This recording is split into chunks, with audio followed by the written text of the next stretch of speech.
celebrate the many contributions made by teachers and employees across our district. Teachers of the Month. This program is sponsored by Allied First Bank. This recognizes what our teachers do day in and day out for the continued growth and success of our students. Awardees, as your name is called, please come forward to be congratulated by the board and Dr. Sparlin. Congratulations to the following teachers on special assignment, known as TOSAs, for having been recognized as our February Teachers of the Month. Allie Anderson.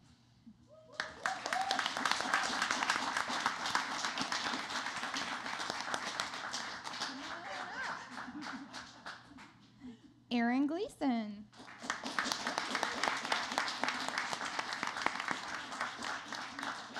Dominique Rakibi. And Reagan Sangra.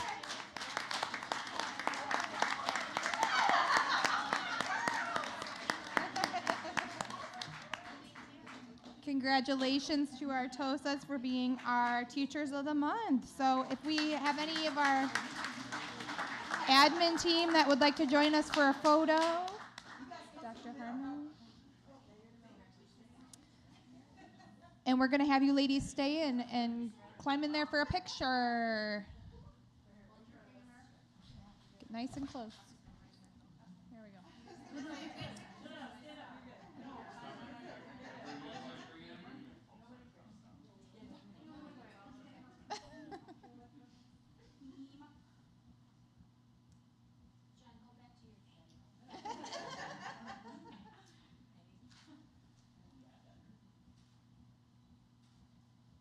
Stay there, don't move. We're going to give a second.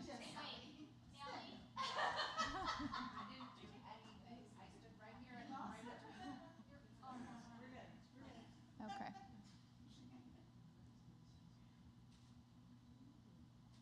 Don't move, don't move. All right, families, you want to grab a quick picture really fast? I'm sorry, we have to flip the sign. Oh, goodness.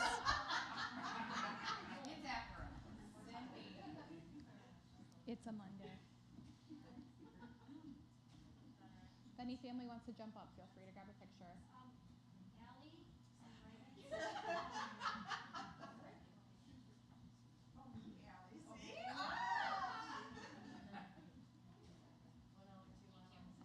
Let's hear it for the TOSAs.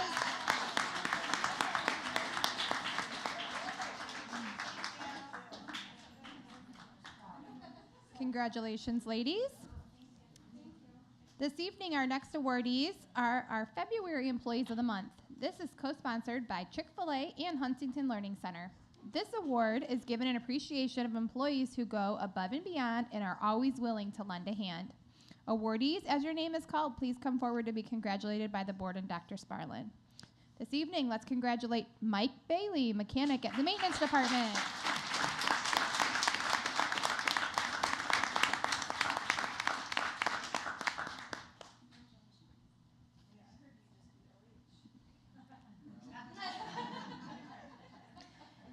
And also Dan Long, Mr. Dan.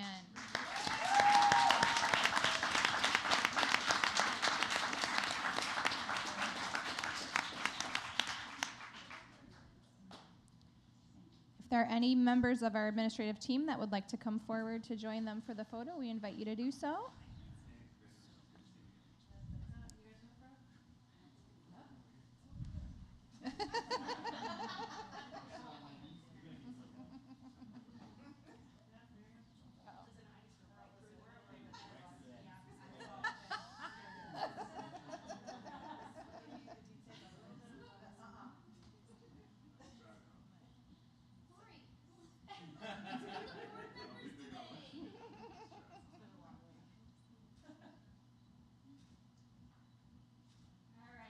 Congratulations, gentlemen.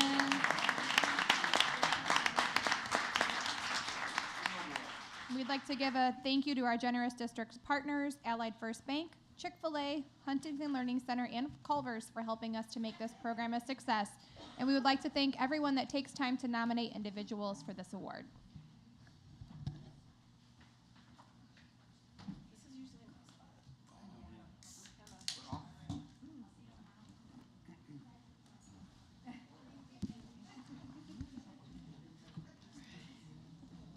Have a good night. Sure, do I have a question for you? Don't let me forget. I had a question for you. I have no cookies. Oh, no. One of the girls at work. Sucks me in. I still have Okay. no cookies. 5.1, public comment. On behalf of the Board of Education, I would like to thank the public for attending tonight's meeting. We value the feedback we receive from our residents and encourage everyone to take an active interest in their public school system. Residents interested in speaking to the board this evening are asked to have completed a comment card and presented it to the secretary to the board. When the secretary calls your name, I ask that you come to the microphone, state your name for the public record, and provide your feedback. Please note that comments are limited to 5 minutes per person, and that no discussion of personnel matters or responses to questions are permitted. The board does not participate in discussions during public comment. Follow-up to your questions or concerns will be addressed by administration through the contact information provided on the comment card. Thank you. Michelle Traeger.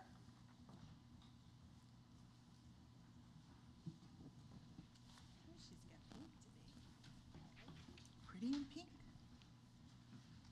Hi, good evening. Michelle Traeger, 4 kids in the district. I have to tell you, I actually was not planning on speaking tonight, so why am I?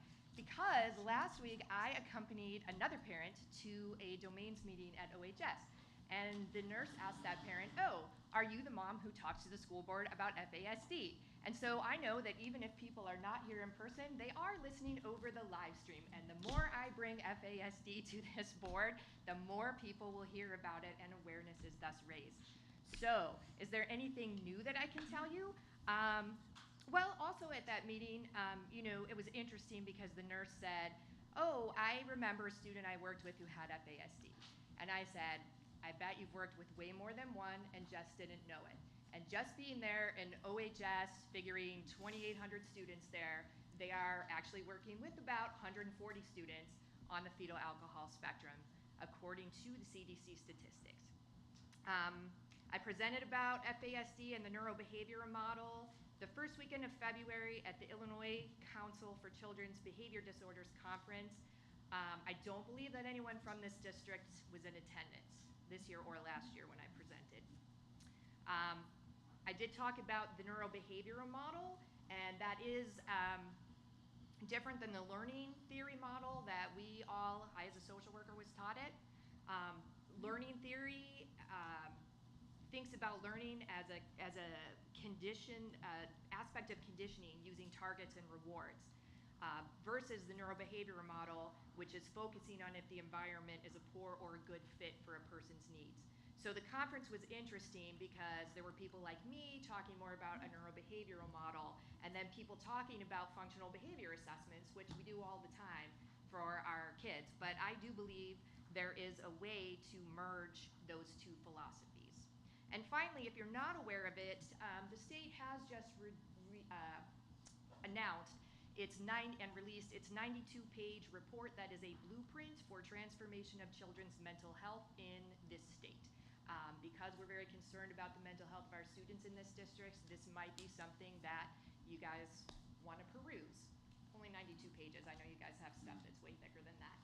So that's it for tonight. Just wanted to bring it to the board's attention, especially because in March we do have Developmental Disabilities Awareness. So thank you guys so much. Thank you. 6.1, Superintendent's Report. Okay, good evening, Board. I have a few comments that I'd like to make tonight. The Community Advisory Committee met on February 15th, and at this meeting, Mrs. Dahlquist led the committee in regards to the 5 Essential Survey, what it is, and why it's important. And I'm going to put a little plug in for the 5 Essential Survey. It's an evidence-based system designed to drive improvement in school. The survey identifies 5 indicators that lead to improved outcomes for kids. Those 5 factors are effective leaders, collaborative teachers, involved families, supportive environment, and ambitious instruction. At the meeting, the learning target that was for the participants was to have an understanding of the 5 Essential Survey data and to review 2 schools' performances and share their findings with the committee. The committee were given Chromebooks and researched 2 schools of their choice and then engaged in conversation on what they noticed and what they wondered from the research. And then the full committee came back together to discuss and have their questions answered. I felt it was a good meeting. My second item is at the February 6th board meeting, there was public comment made in regards to dollars that we are spending for contractual services in our district, and tonight I would like to respond to those comments. So on Thursday, February 9th, Dr. Petsky, Dr. Hildebrand, Mrs. Bankowski, and Mrs. Dahlquist met with many of the teaching assistants here at Oswego East to hear concerns as well as address some of the misinformation that was shared during public comment. First, Dr. Petsky addressed the information. It had been expressed during public comment that the district was spending $1.4 million on contracted services for teaching assistants. This is not the case. The actual expense for contracted services through the end of December for OH was around $60,000, and for Oswego East it was around $40,000. So after that, the administration listened to concerns about how teaching assistants were being utilized, as well as concerns about low pay with our TAs. Mrs. Dahlquist had a follow-up meeting with Mrs. Bankowski to dive into the utilization question and to work on plans towards improvement, and also meeting with special education leaders to review the schedules and prioritize those student needs. And my final 2 comments for this evening are 2 congratulations. One is to an alumni, and the other is to a group of our current OE students. Last week it was shared with me that 2015 Oswego East graduate Ebony Graves will represent the state of Illinois in the 2023 Miss Black USA pageant this summer in Washington, D.C. After leaving 308, Ebony graduated from Hampton University in Virginia and received her MBA from Loyola University in Chicago. I always think it's nice to highlight some of the successes of our alumni, and we wish Ebony the best in the pageant this summer. I'd also like to congratulate OEHS students Jensen Kuhnrat, Aaron Bothra, Ahmed Fazal, Denise Gutierrez, Mark Townsend, Olivia Schwab, and Mr. Scott Johnson as the winners of the Lemelson MIT Inventing Competition for group projects.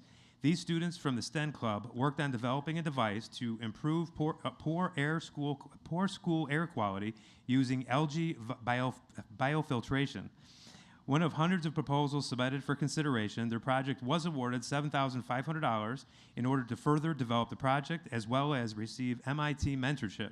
This past Friday night, I attended an event at OE right here in this room. It was a full room of people. When the students discussed what they accomplished and what they want to accomplish in the future. So we look forward to following their progress. And you know, Board Member Johnson, you've mentioned before that when we talk about the student ambassadors and things like that, some of these kids that are going to really change the future. And listening to the students talk and present on Friday night, right here in this room, that the algae biofiltration system was sitting right where you're at.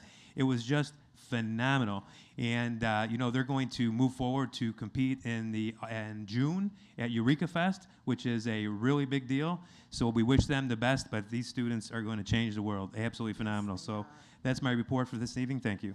Very good. Awesome. Yes. Yeah, that deserves a hand, doesn't it? And speaking of our students, 6.2, our student ambassador report. Hello, everyone. I feel like I'm going to be talking for a little while, so bear with me. On February 15th, the SSAC came together. We brainstormed about mental health student surveys that we wanted to push out this semester. The foundation for this survey stems from the primary research question we developed, which is, what are the root causes of mental health for students at the high school level, which is the primary level that we're focusing on currently. We first discussed social emotional learning techniques that are taught in high schools, such as self-awareness, self-management, social awareness, relationship skills, and decision-making. But more important to our conversation, we talked about how SEL will be taught in classrooms. We wanted it to be ingrained into the learning system because these skills that we learn in SEL are things that we learn through communicating with other people, through relationships we build with other people. It's built through human experiences, and it can't be taught in a lecture-style fashion. And that was something that a lot of students outside the SSAC and inside the SSAC have brought up in the past, and that's something that we wanted to push forward in the student survey as well. We proceeded to brainstorm about other facets of mental health in high schools that we wanted to ask in our student survey. We primarily focused on student-to-student interactions, teacher-to-student interactions, and safe spaces. In regards to teacher-student interactions, we wanted to discuss the building of ingrained safe spaces in classrooms, two-way communication, and workload flexibility, especially since students do have jobs that last late. They're pursuing extracurriculars, they're applying to colleges, they have home responsibilities. And we also talked about student-to-student interactions, primarily on the effects of ingrained SEL in learning environments, microaggressions, and the power of language. We began brainstorming questions about safe spaces, such as asking students to define what a safe space in a learning environment meant to them, as well as what could possibly make a school feel unsafe. And a lot of the answers to that might be a little bit uncomfortable, but that's why we want to ask these questions, because mental health is an extremely broad topic to be covering, especially in one semester alone. But with our expanded SSAC, I'm really hoping that we'll be able to come together, push out some more research, and be able to find a couple of those root causes that we can tackle within the semester we have left. So a large portion of our conversation relied on building comfortable, effective, and respectful learning environments that depend on mental health strategies and SEL strategies to succeed, and these are the factors that we want to research through our student survey. Thank you. Thank you. That wasn't too long. Yeah. Thank goodness. I felt like I was talking for a long time. All right, 6.2 board committee reports. So as the public knows and the board knows that we are uploading our committee reports to board docs so that our community can review those committee reports and have a document of what is discussed up here. And so you can find those committee reports in board docs. And now I'm going to ask the board, do they have any questions regarding either of those committee reports? For the number of meetings we're having about. We're Sorry. good? So if there are no questions, Switching from all the extra meetings. I will then move to 6.3, board Hi, member Ardeen. comments. Do any of our board members have any comments that they'd like to make? I wrote a very extensive board comment this evening on my phone and cannot find my phone. So I've been looking all over for it. So I do want to highlight one thing that I do remember. On the 21st of February, I was able to join our community chat that is available to anyone in the district. And it was a very moving experience. We talked about taking care of yourself, what does self-care look like, and why is taking care of yourself important. And I went in there to support the staff that put this program together, and ended up getting out of it more than I could have possibly imagined. It was this particular evening, a group of moms who all come from very diverse backgrounds, but when it comes to parenting, at the end of the day, it was interesting that we all wanted our kids to be safe and loved and cared for. And so I strongly recommend on March 22nd for you to take a look at the website. The next community chat is scheduled from 6 to 7:30. Unfortunately, it is during our community advisory committee time. I hope we look into that in the future so we don't schedule over those. But it's about bonding and building relationships with your children. And I think it will be as impactful as the February 21st one. To have a bunch of parents come together and be vulnerable and talk about what we all face today as parenting kids in this environment in today's day and age. It was really beautiful to come together and see that we have many more similarities than we have differences. So I strongly encourage everyone to do that. And then I just wanted to take the opportunity that when I was talking to Anya, she just informed me that she is a National Merit Scholarship winner. Of course she is. I'm going to get emotional, and I'm just incredibly proud of her, and as I am with all of our students. And Jensen has been such an incredible student for us, and throughout her years has made such a footprint in this community. But I wanted to say it when Anya was here, but she's going home to study, so just incredibly proud of her, and she did it not expecting anybody to, just to tell me, because she was proud. And I do have my watch, but I still can't find my phone. So I just wanted to share that. I hope everybody jumps on those community chats. It's such a great experience to have another parent say, oh my gosh, I totally know what you're going through, and I feel it, and I understand it, and you not feel alone. So I just wanted to point that out this evening. Thank you. And if anyone goes out and they see Jen's phone, because it's lost between this door and the parking lot, if anyone sees it, it's hers. Anyone else have any comments? It's 2 weeks new, so. 2 weeks new, yeah, we gotta find that phone.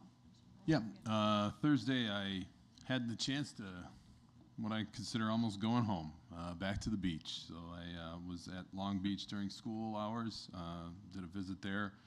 Reminded me of all the years of volunteer work back at the beach, which was a very rewarding time early in my my introduction here to Oswego 308. So many familiar faces, although not as many as there used to be.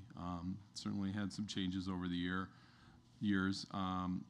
Work there being done is phenomenal. I'm reminded as I walk through Long Beach how blessed we are in this district. We have 7 exemplary schools and 13 commendable schools, none in the targeted or comprehensive range, which is great. I got to joke with Mrs. Day. I told her class how my oldest son was once a student in her classroom, and now, unfortunately I had to made her feel a little old there by saying that my son now has a son also. So sorry, Mrs. Day. And then hugs with Mrs. Tomter, as she informed me she is also a grandparent as well. One concern, though, I'm going to ask you about, Dr. Sparlin, as I'm walking through Long Beach. Can you tell me about the roof? Because I'm always protective of my beach. So tell me about the roof and what's going on. That's right. We don't want a beach inside the building, right? Right.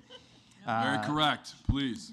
So talk to me about the roof, please. Yep, district maintenance has been working on trying to find out where some of the issues are there, and they believe it's not in the roof, but it's underneath the HVAC system there, and once the weather breaks, we'll be able to determine the corrective action for that problem. So it should be addressed in the very near future. Okay, thank you. Okay.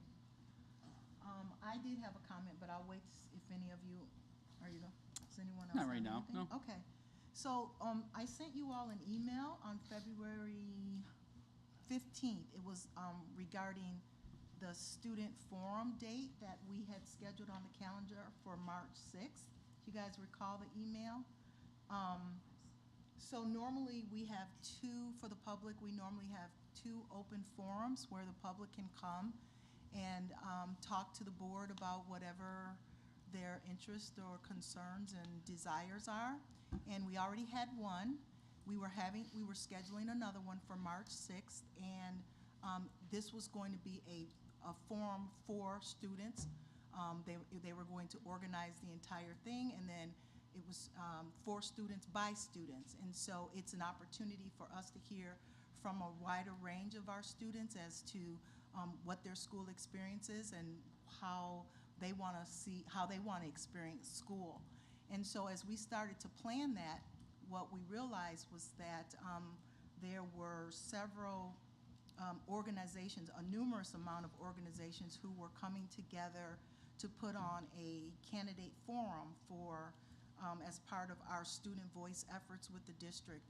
And so what that meant was that we were going to be asking them to really take a lot of time to organize our event, as well as take time to organize the other event. And we know that their time is really important. They have to get their studies. And so I was asking the board whether or not they wanted to reschedule the March 6th forum or cancel it altogether. It just all depends on what you all want to do. And so I asked that you would send something back to Ursula around what that looks like and how you guys want to go forward. So since we're here, we can, you guys can share your thoughts about that. I would say that it's unfortunate that those two events needed to be planned on the same night, but I think we definitely want to have those two public forums a year.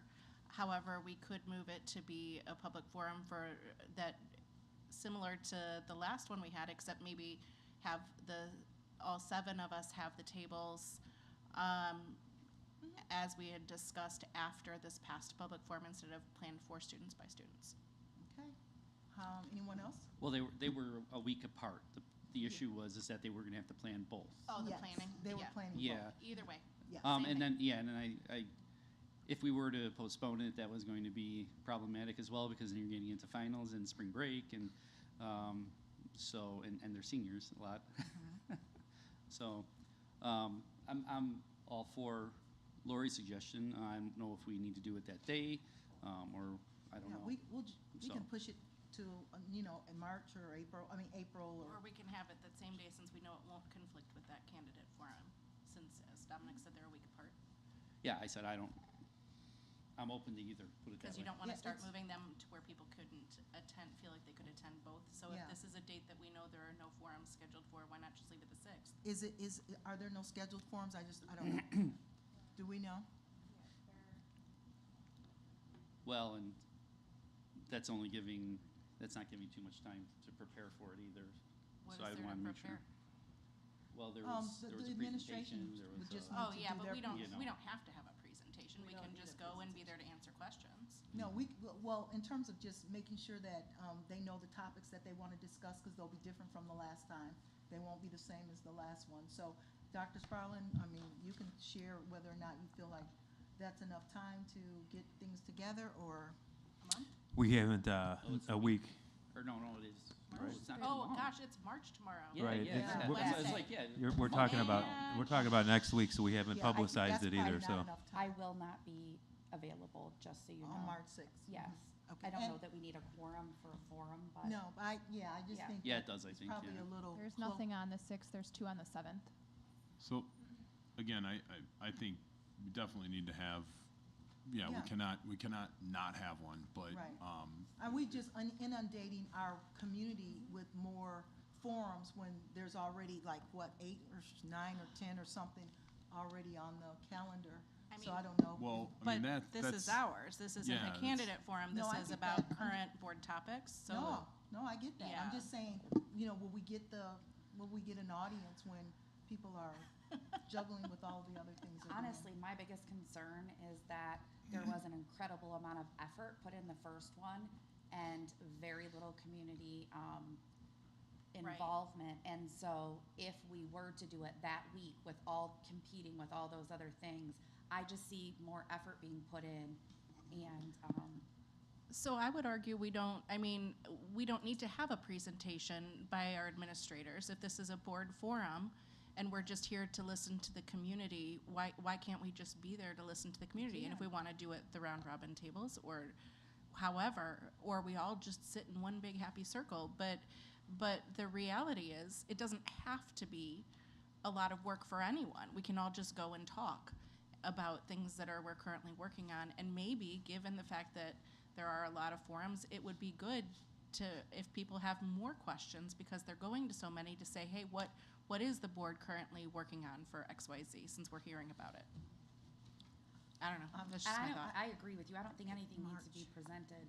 I'm just saying the last couple ones that I've been involved in have had incredibly low turnout. Right. Oh, yeah. So I don't feel like how can we better engage our community? How can we give them the opportunity to listen to them and to engage with board members? I just don't know that we've come up with that magic formula. Well, Yeah, I think I one- agree. The format I thought was great. I but- think, I think, I agree, and I also think that that's why it was really important for us to have the student forum. Totally agree, but if we're Yeah. not able to do that, given the competing interests and limited time, it's better this than nothing. I think one thing to consider, and I've heard this many times from, and granted, we all have different schedules. I get it, but one thing to try and do the best that we can, and I know that's difficult, but is to try and figure out when our quote-unquote downtimes, right? Because I think, I think there are times where we are having things that it's just not going to be 6 o'clock on a Monday. is not going to be feasible, right? Because people are busy. People have a lot going on, and so there are times that are just not advantageous. So is March 6th one of those days that are not advantageous? And does the board want to take time to think about that and plan for the future, or hold it? I think we need to say something to the public tonight, whether we are or we aren't on the 6th. And are we going to reschedule, say, for something in April? Might be better. I don't know. It's up to the Well, group. maybe this discussion that we're having today will spark the interest of some of the people listening, so maybe we should just Why have not? it next week. Make an online version. I would love for people to be able to submit all questions are submitted and are answered, and the board, you know, and we do it online. I mean, listen, if truth be told, if I wasn't sitting on the board, I wouldn't be going to a meeting. Yeah, I got wrestling, Period, and I or got on March 6th, or just, no. I as a general human being with kids in sports, I don't have time for that. What I do have time for is if I really have a question, I can phone it in, or I can type it in, or I can. But in general, I show up here and ignore some of the other things I got going on in my life.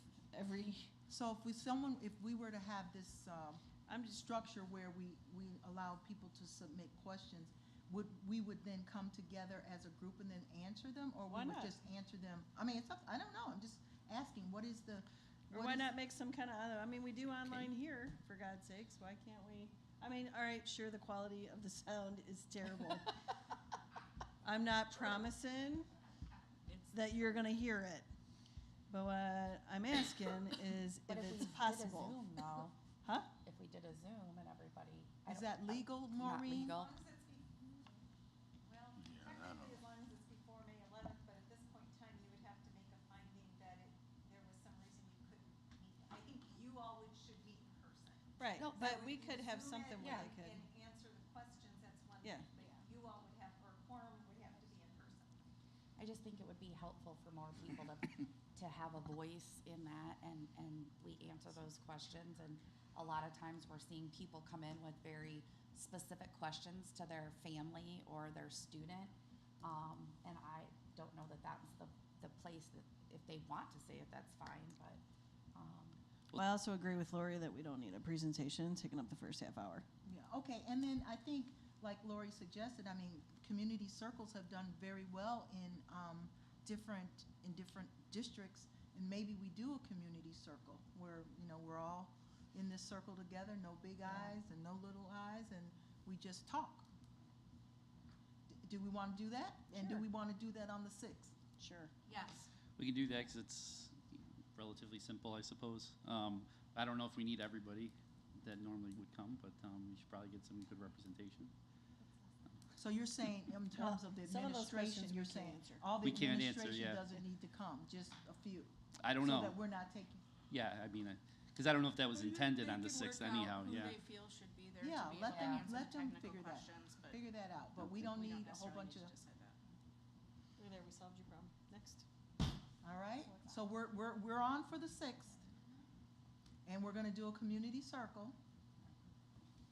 Does anyone know of anyone who, there who's an online facilitated component, community though? circles? We've got some I people in mean, the district who. What do you mean to facilitate a A community circle? community circle. You need a. Well, why don't you facilitate it, since Well, you do it's have a- experience? I mean, and I possibly also- could. I possibly Or could. we all just sit around and have a conversation without anything. You do need You need a- someone to Then moderate. I would say you should, because as our board president, 1 and 2 with someone with experience in this, I mean, that's two answers. Why I it do would have be a good. little experience, but not like, you know, not as much as I would like. But I'm fine with that. You I'm have- fi- I'm You have fine more with than that. many other people. Well, does Dr. Waller have a community circles? I don't know. We'll just have to see. We'll work I'm it out. pretty sure We'll it'll work figure it out. It'll be great. Okay, so March 6th at what time? What time do we have it scheduled for? It I'll was tell at you. 6:30. Or 7. It was from 7 to 9. I Oh. had 6:15. 7 to Clearly 9. I was wrong. Can we do something shorter? Do we want to shorten the time, guys? That's a long time. 90 minutes is what we, 7 to it 9. depends how long any individual person wants to chat, because some people like to talk for a long time, and we want Yeah, everyone but to have their voice heard, but. Okay, but is that good for Is there an everybody? online- Will people be able to submit questions? Sure. Sure, why Okay. not? Live? So they don't have to physically No, be present? no. I don't If think they so. submit something, like, do we have some kind of a mechanism or portal? Are so you that- asking for questions to be submitted ahead of time or questions to be submitted during the live stream? No, What if ahead of either? time. Oh, Either. Why Okay. not? So we can monitor online. We would just want to Sure. make sure we're monitoring it, so it's not like an open Zoom. what is Okay, it? so Yes, someone I'm can wondering monitor if the this is- chat, and that's a thing that we can do now.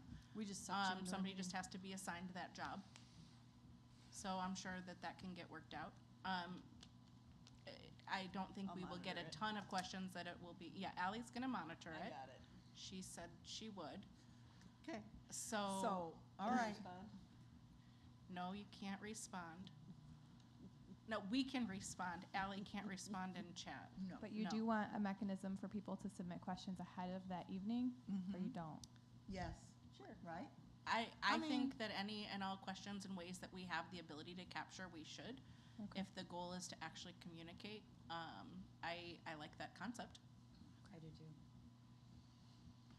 And this And is I a think our community director of circle, is that correct? communications. Yep. That's what you want it community called? circles. Yep, Community circle? Sure. Not It my might be an forte. oval.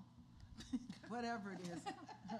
We'll all be in the same Round table. place okay, all right. Let's go on. 7.1, consent agenda. Are there any questions on the consent agenda? None. All right. Can I have a motion to approve the consent agenda? I make a motion to approve all items under consent, including minutes from the Board of Education meeting on February 1st, 2023, and from February 6th, 2023, open and closed session, and to acknowledge the FOIA request received by the district. Second. Ms. Doyle? Aye. Ms. Swanson? Aye. Mr. Saron? Aye. Ms. Simulton? Aye. Mr. Gatewood? Aye. Ms. Johnson? Aye. Mr. Ploger? Aye. Motion passes 7-0. Okay, item 8.1 is an informational item regarding high school social studies materials. Mrs. Dahlquist? Yes, Dan Arnson is going to come and talk about It's a the big different book. textbook adoptions. Is there an online version of that book? Yes. Yes. Yeah, I was gonna say, it's a must now, right? That's it's a lot. It's a lot to carry. Good, thank you. Thank you for being here, Dan.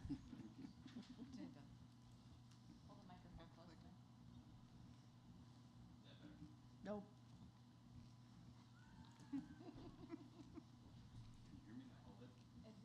Isn't, yeah.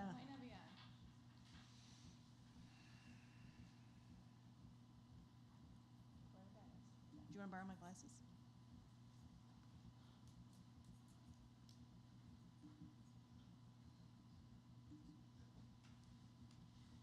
Where's your blank paper?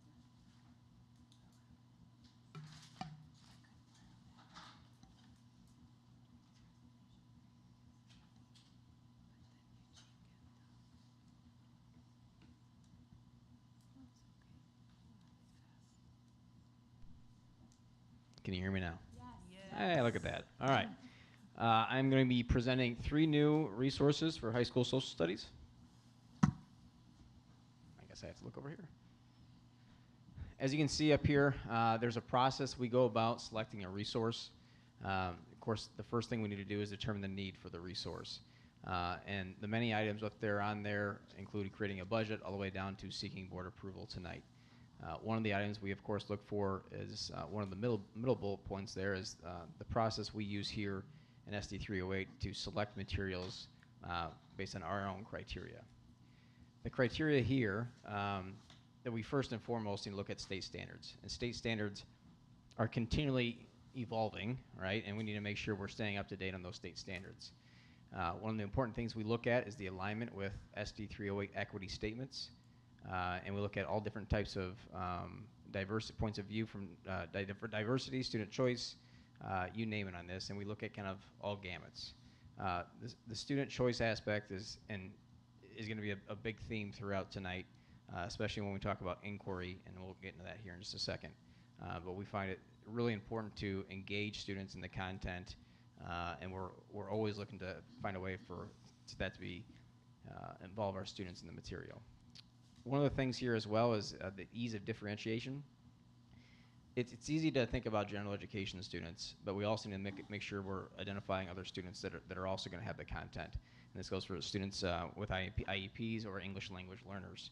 And it's important for us to realize that and make sure we're supporting those students in the content resources we're looking for. Have whole group, small group, independent work, and other activities as well. And of course, as I mentioned before, the focus on inquiry. Inquiry, and I'll say this here for people at home as well, it's really active learning. It's posing questions, problems or scenarios, and it allows students to engage in the content. If you have traditional learning, it's really the teacher presenting facts, and the students there kind of just trying to absorb the facts as best they can. With inquiry, we're really trying to engage student and have them answer some questions about the content itself and what are they interested in specifically related to that content. So that's a big aspect of all the things we do here in SD308 with the criteria, is really looking for student, or that focus on inquiry to engage students in the content. A couple other items on here too is technology is one of those items here as well. And then of course, it's student and teacher friendly.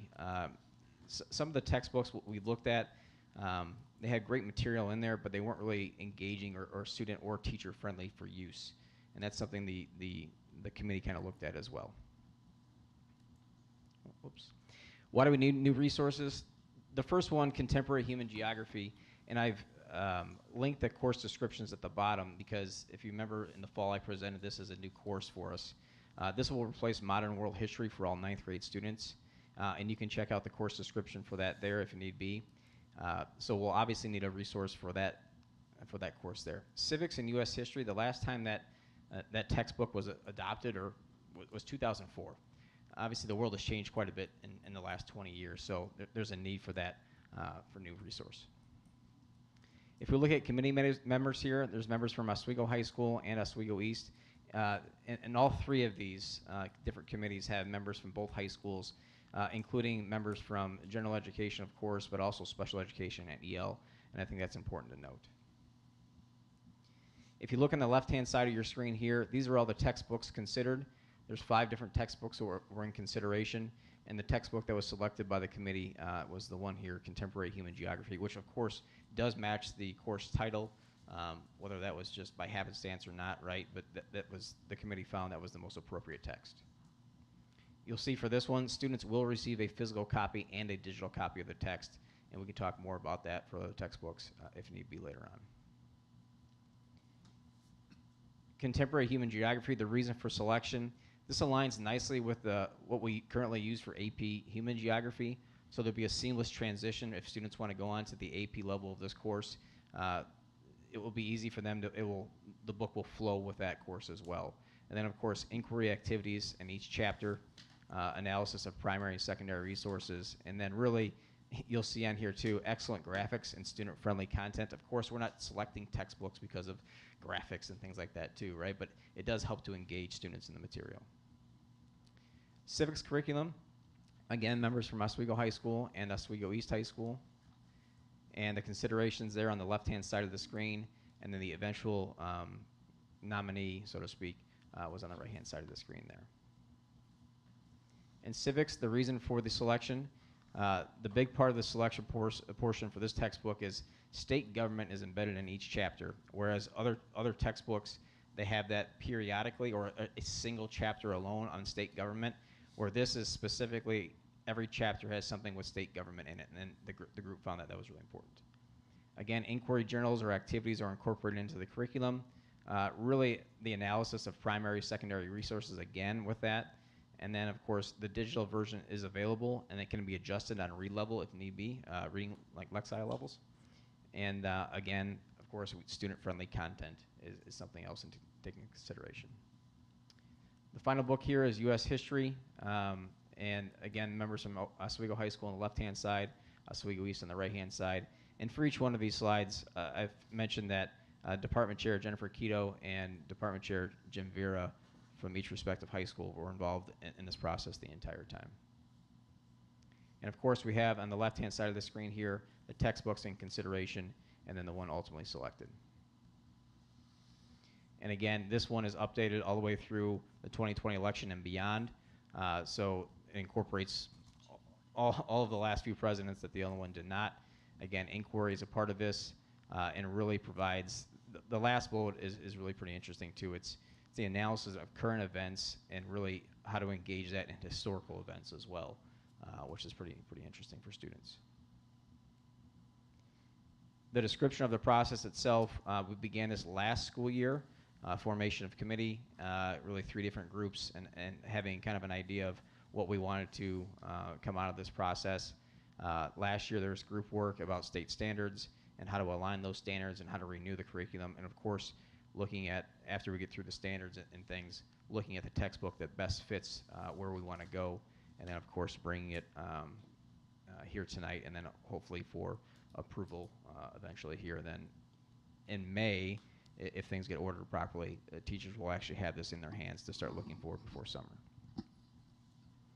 And here's just the next step here, and again, it kind of outlines that timeline tonight all the way through potentially in May. Questions? I have one question before Jared gets started, because this is like his area of expertise. Yes. So my question, when you go back to the book, is there a modified, all right, so clearly we modify most things for special ed ourselves. Sure. However, some texts nowadays are coming out with some supplementary materials. Sure. Is this It any of them? depends. Some of the resources, for the most part, what they offer is the digital version, which our teachers' editions will all be digital versions. So teachers will have the ability to modify anything in the digital format to present to students. So if a student doesn't have the digital version, the teacher can provide that for the student or provide that material or those accommodations or modifications. All right, but we're talking about like taking 4 options and sending them down to 3. Well, Taking those are questions. testing. Like, are we talking, right? Well, testing, but worksheets as well. I mean, you could, right? So when you say digital, When I say digital, yes. I'm looking for a little clarification. So there's 2 different, there's many different options. Obviously, there's a hard copy here, Yeah. and there's the digital format. Some companies basically only allow us to do, basically you're getting it all in one. You're getting, if you buy this, you're getting Right. the digital copy as well. Teachers' editions are all digital, and of course they can use the student resource as well for a hard copy. But the digital resource, which is available for students if they want for a Chromebook, or if we need something for a student with an IEP specifically, we can absolutely order that. What we're looking to do, though, is provide a student taking this course with a hard copy of the textbook. And the reason we've gone that route is twofold. It's the most cost effective, and you've seen up there the last time these courses were renewed was 2004, and the chance that we don't have the financial capacity in 6 years from now to renew licenses, students still have a resource. If we went the digital route only 6 years from now, we'd be forced to find a new resource.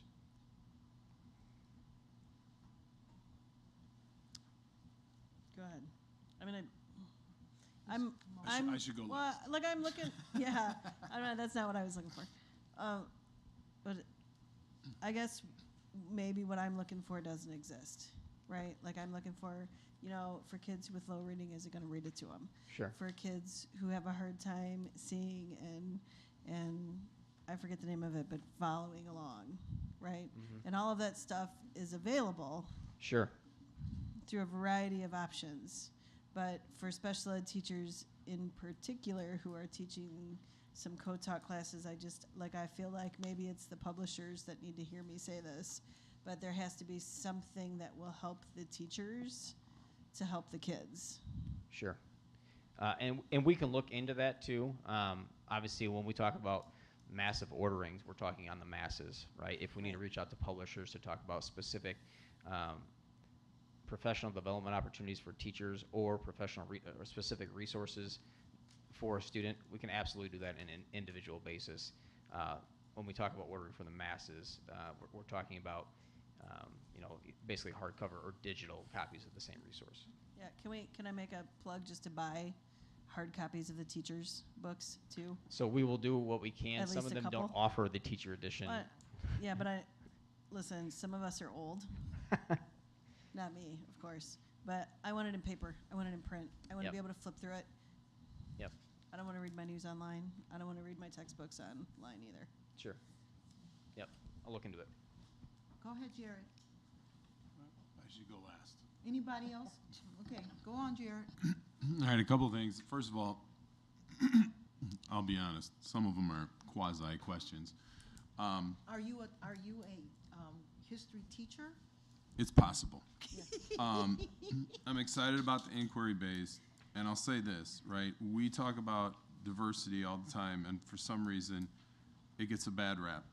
And I'd like to point something out here, that by bringing in inquiry-based instruction, you can correct me if I'm wrong, the nice piece about this is you are bringing in student voice. Correct. Right? And really, if you are allowing that to drive your instruction, which I'm excited about, right, you have situations where, for instance, you have a teacher, like in my case, where students ask me, they want to know, oh, who'd you vote for president? And I would always tell them the same thing. I'd say, hey, listen, if you really want to know that bad, you can ask me after you graduate, right? And I did have a situation at a student's graduation party where they had a bet, right? Because they couldn't figure it out. Sure. Right? And the point of that is that's allowing students who I knew had different political leanings. Sure. Right? That's part of diversity also. And sometimes we think it's one thing. So I'm excited about the inquiry-based piece. I think that gets lost sometimes in the conversation. Unfortunately, we can talk about why. In addition, I'm glad about the state piece. Yep. Do a great job on the national, do a great job on the state. And I know that some of this is not your fault. Actually, probably most of it, to be brutally honest with you, is not your fault. Because I've talked to people in my own field, and it's like deer in headlights. But the local piece is still lost. Sure. And it's so frustrating. And you know me, I'm going to say it, and I say it every time, right? And I will never forget my own student who left such an impression on me when I said, hey, explain to me when we went through the election numbers. And I said, hey, here we go. You got 75%. My students were in Will. I said 75% of the adults are showing up for the presidential election. 50% of the adults are showing up in the even years. 15% are showing up in the odd years. And that student, their words, not mine, said that's because they don't understand how it works. And what's interesting to me about that is I've already shown my students in my classroom their sample ballot. And what's interesting is there's an art to voting, not who you vote for. I never get involved with who you should vote for in my classroom, but there's an art to voting, and we don't teach it. And if we taught it, we'd have more engagement. The numbers prove that. They prove it when you look at that piece, the 75, the 50, and the 15, because the odds are that if you polled the people in this room, the odds are that the vast majority of the people in this room, if they had come across a mock election in their education career, it was probably a presidential election. It was probably not a governor's race. And I'll be damned, it was probably definitely not a local race. And what those students saw when they looked at that local piece, that sample ballot, they noticed something. They noticed that in one race, someone was running unopposed. In another race, there were a couple write-ins. And in another race, there weren't enough people to fill a ballot. And so I had to explain to them, that means this person's running unopposed. Nobody went in when there was a time period for you to put in a write-in for a petition, or your put in petitions to be a write-in. Over here, there's 2 write-ins. There's 1. And it started an entire lesson, and these students, one student asked me, they said, hey, Does this mean I could have literally, this is a senior class, I could have literally gone and put my name in and been elected? And I said, yes, you could have. Right. We don't teach this stuff, and it's frustrating. And if the adults were actually honest and looked in a mirror, I'd be curious how many of them knew some of this stuff themselves. Because we even have politicians who should probably look at some of these sample ballots, because and I think some of them have forgotten their small town roots, because instead of looking to see that we can't find people to fill some of these local pieces, they're introducing legislation to try and remove people. That's what I see. And what frustrates me to no end is this stuff is not getting taught. And we have situations where people don't show up at the polls for years on end, and then when they do engage, they engage with hostility. And I'm going to honor my student who said, that's because they don't understand, they haven't been taught. And hey, as a social scientist, I'm always here to engage, but at some point we have to call out everybody, includes the publisher, everybody on down the line, that we do not teach local governance, we do not teach local elections, we just don't do it. We can sit here and we can make excuses, but we don't. And you remember what I said when I was off the board. I said at some point, it's gonna harm us.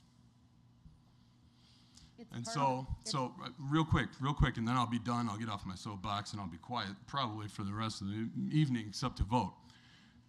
Please, whatever we can do, because the more that these students are engaged and the more that they see these pieces, statistics show that they will vote and they will be more engaged. And that's the point of all of this, is for them to be better than us. And I understand what you're going up against when it comes to finding that piece, because I've sat here and talked to people that do this stuff for a living, and they're like, it's so hard, we get it, and you know what, you're right, we should. And I'll be quiet, and I'll yield. But it's part of the, my personal issue with prescribed curriculum. You know, when we use a more resource-based option to allow educators to pull from different sources, we need to, as a board, say this is important to teach local elections. It's important to teach why local elections matter. It's important also to see that when ISB or any entity wants to take away the opportunity for local boards to make and have control over their communities. And there's so many layers to it that people don't realize, and it's really frustrating. So I hope, I've honestly heard Jared's speech probably a dozen times over the years, and rightly have been annoyed until the last 2 years. Now I get it. Now I get it. And I am in shock about our low turnout in our community. So to everybody that steps up to the plate and runs, man, I say congratulations, because you are doing so much more than you realize. But please, if it's not in our prescribed curriculum, it's okay to support our curriculum with other resource-based options, and to make our students the best they can possibly be, the most engaged they can possibly be. We can't ask them to be global citizens until they're local citizens. So let's teach them how to be good local citizens, and then worry about, it's why I struggle with our mission and our vision. It's like, we're way up here, but we're not aligning it with the resources and what you need to do to get there. And so I love when people want to talk about, you know, oh, well, I went and voted for the president, or I went and voted for Congress or whatever, but did you vote for your local school board? Did you vote for your local mayor? Did you because that's where it all starts. So I finally get it. last year that I finally get it. And Mr. Arnson, you know, we're trailblazers in this district in a lot of different ways. Sure. And so why not be in this way too? Sure. Okay. And I made note of that too, and I'll make sure to speak with our committees about that and the importance of that. But Thank you. I have a kid in physics right now who is learning this stuff, so before we throw the baby out with the bathwater, realize that we are teaching some of this in our district. And I want to bring it back just for a minute. So we're talking about getting a new textbook, and we're talking about inquiry-based, which we're converting all of our physics curriculum currently to NGSS, which is all inquiry-based Correct. learning. And I will tell you with 110% certainty that you need time. And that's going to cost money. Yeah. Because these, unless you're going to expect, which happens, all these guys to do all of this work at home by themselves in a little pockets of islands, Yeah. it's going to take a lot of time to Sure. do. It takes so much more time. It takes time with the kids. It takes time prepping the lessons. No book comes fully made inquiry based. No book. I don't care if it's science or history. So you guys have to know that you're going to pay money to make this happen. Well, just the And- planning time alone to prep our staff to even get to the point of teaching it in the classroom. Well, that's what I'm talking about. And by the way, I'm not doubting inquiry-based. Yes, I'm aware, yeah. Thank you. The one thing I will say is that, so these resources will be available to the public at the district administrative center for the next 30 days, and there'll be a sign-in sheet if someone wants to review these, and that way, if you have questions or comments, I can get back to you with those. All right, thank Have you. we just out of my curiosity as part of this new ZLA? Have we talked about that as kind of a Ms. Not Zella? for these particular courses. We use that in our junior highs. so let me ask this then. So if we use it in our junior highs, is there a district, what's the word I'm looking for? Do we Site pay for license? that as a district so that our high school teachers, maybe like our special ed teachers, have access to the, We do not pay for a full district amount. It's based by student and by school, so we do not pay the full cost that all students in the district would have access to. well, how that. much more would it cost to get that? So I've reached out to Newsella actually to speak specifically about that cost, because there is a request for some resources, and I'm interested in what that would be. So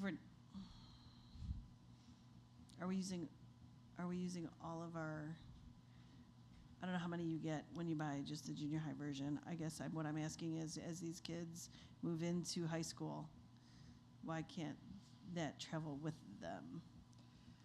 I think what we've been looking at with the social studies piece, as Dan just said, looking into the cost and whether that would be, these are new resources and 3 courses, but that is something that we're looking into, is because it does allow for a lot more differentiated of Lexile level to be able to make the reading portion of it and the inquiry of the resources available to students more at their level. So if we know it's a good thing, we're going to do it, right? Looking into it, yes. That is not a yes. We are looking into it right now. We're going to bring that back before I leave? You're asking. Can we, yeah. We put that on the, when am I out of here? May? Yeah, Can we put that on the April agenda? April's, Yeah, inquiring minds want to know. all right. Ursula, will you add Okay, it? Thank you. thank you. You're the best. So 8.2, advertising costs associated with superintendent search.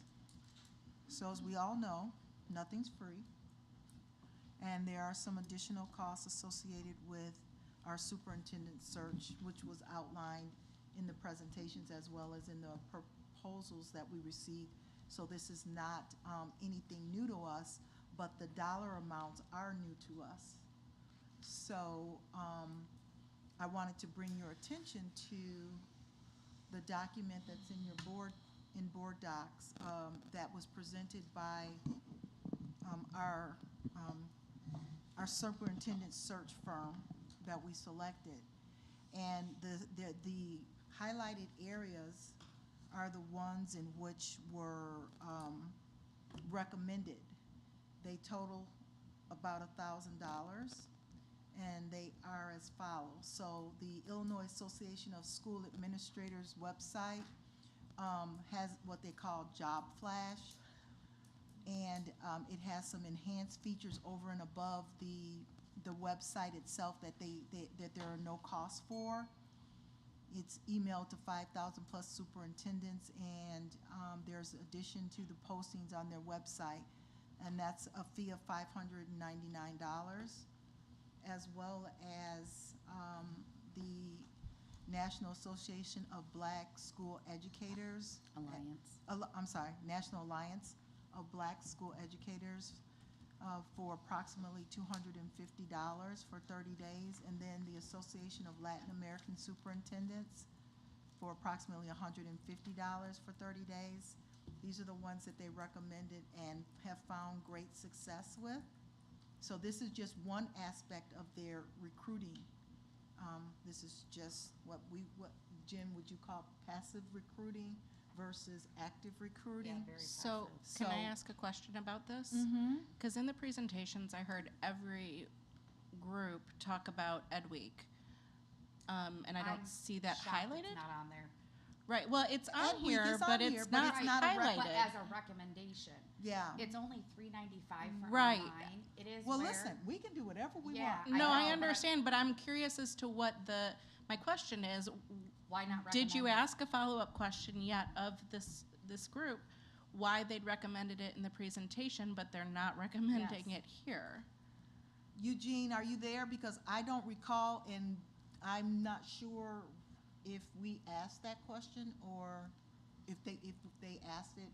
I don't have any notes. So Well, I don't- mean, yeah, this was I was think- the one constant between all three candidates was. It's what I used as an HR professional. It is sometimes people aren't necessarily looking for a job.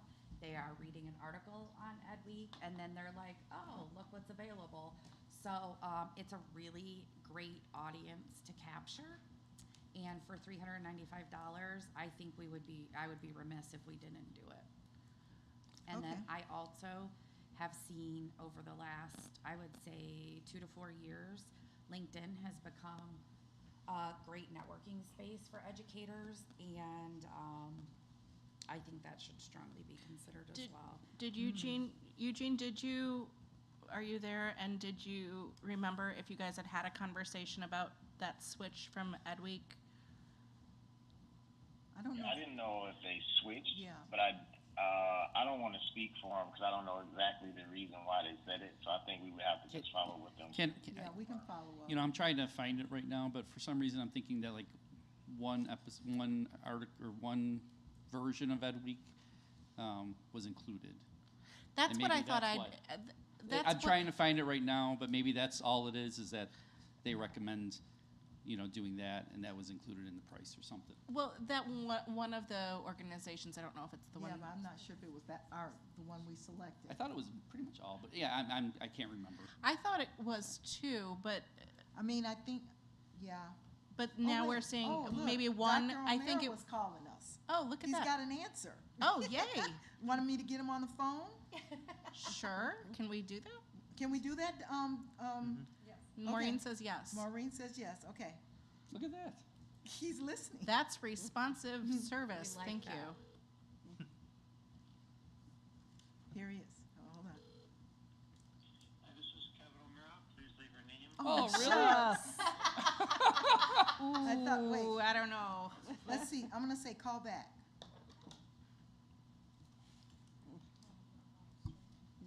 Here he is. Hi, Dr. O'Meara.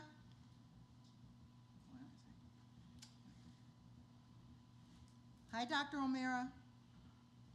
Good evening. How are you? Hi, you have a captive audience. Put it to the microphone. Put it to the microphone. Interrupt your meeting. So Ed Week is a good source, but AASA gets a much wider audience these days, especially with the augmented search that we're recommending and everything. Hi, can you hear me? Yes, we can hear you loud and clear. Okay, so all I was saying is Ed Week is fine, but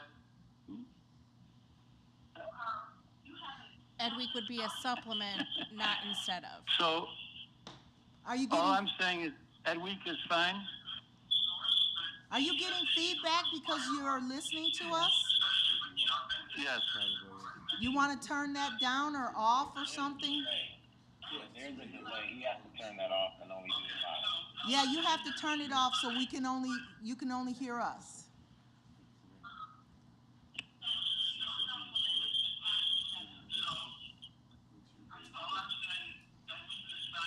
I think I Is got he my talking? answer. I think I got my answer.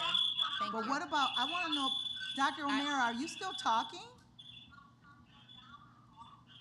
No, he has to mute his YouTube. YouTube is on about a 10-second delay. That's it. Oh. there you go. Okay, so can you share with us, was Ed Week a part, or any part of your, cost that you proposed? I'm not sure. It's He's gotta okay. turn It's that okay. off. He answered the question that I was asking. So, It's okay. Just tell me. My question is geography. yeah, Does AASA, which is the site to go to for your superintendent, or talking an to, administrator? yes? Yes, we can still hear you, and Jen Johnson has a question. Okay. Does AASA Speak into have your the mic. same- Does AASA have the same geographical reach as Ed Week, or vice versa?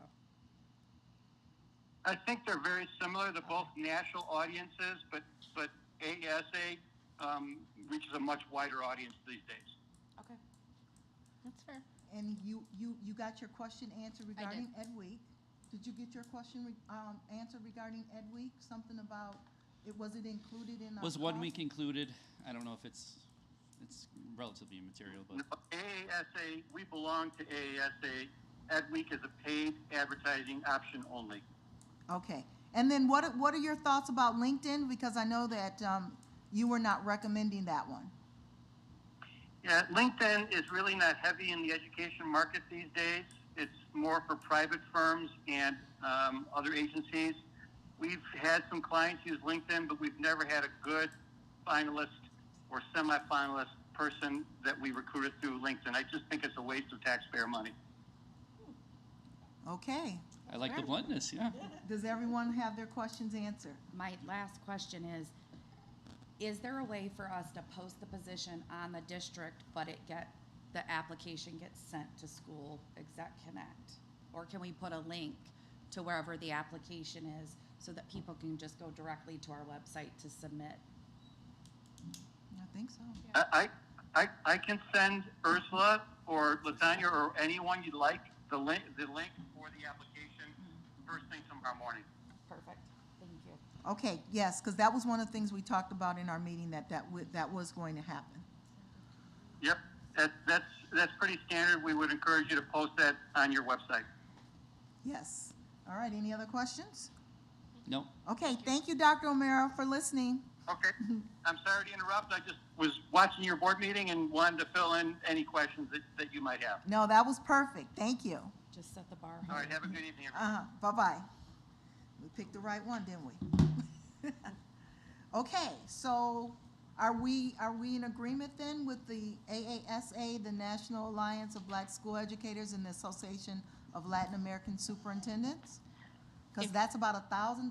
If we add $395 for Ed Week, I just don't know if hearing that the reach is higher on AASA, the only thing I could see then to be gained would be if you're not currently a member of AASA. So I would like to add that $395 to add Ed Week, but that's Well, I mean, just me. you're getting 5,000 superintendents with AASA. I don't. So you think about it in a different way than I do? Yeah, That's yeah, okay. Yeah. Okay.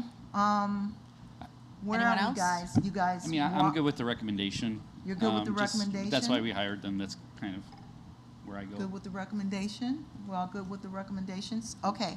So, We could probably add another. We can do more if we need to. do we need to do anything else, Maureen? Not at this time. Okay. It's coming up later as an action item. Thank you.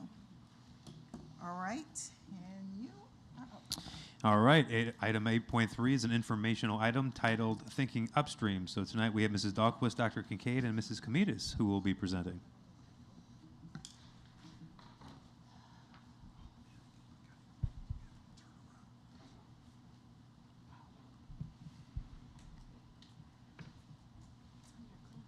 As we start tonight, now can you hear me? Yes?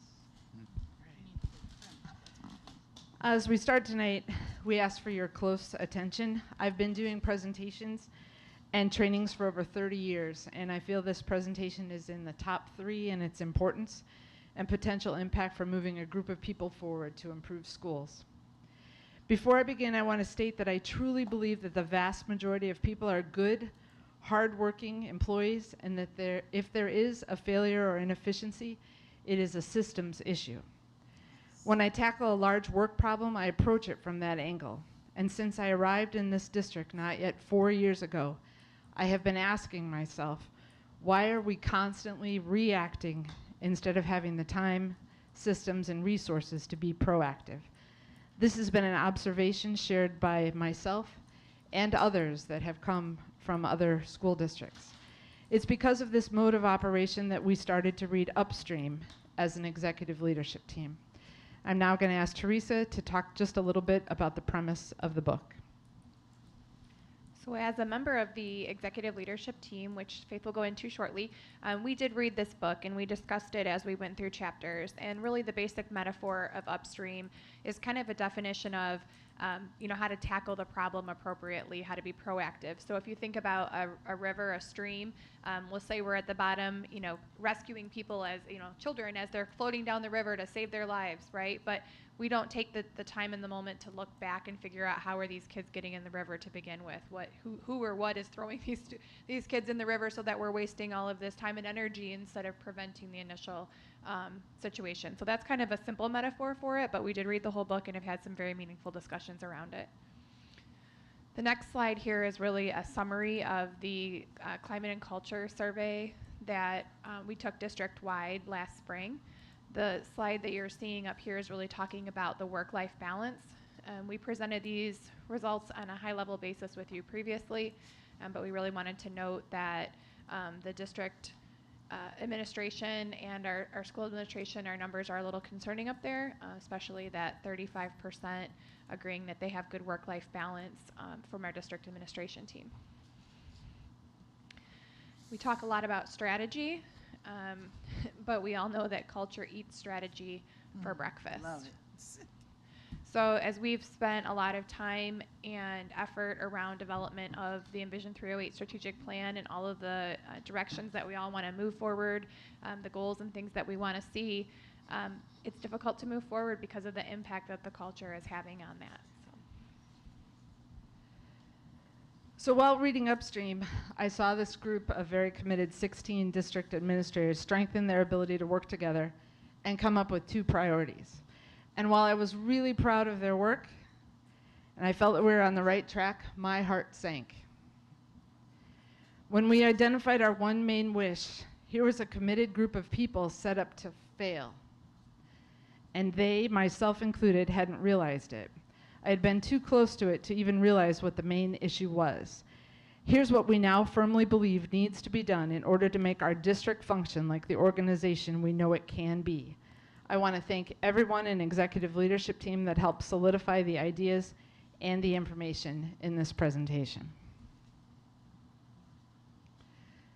So we had all come together and we decided that build capacity of administrators was our top mission, and we were ready to do it.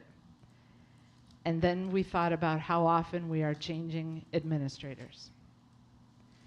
The district leaders are exhausted and can't get anywhere because the team is always changing.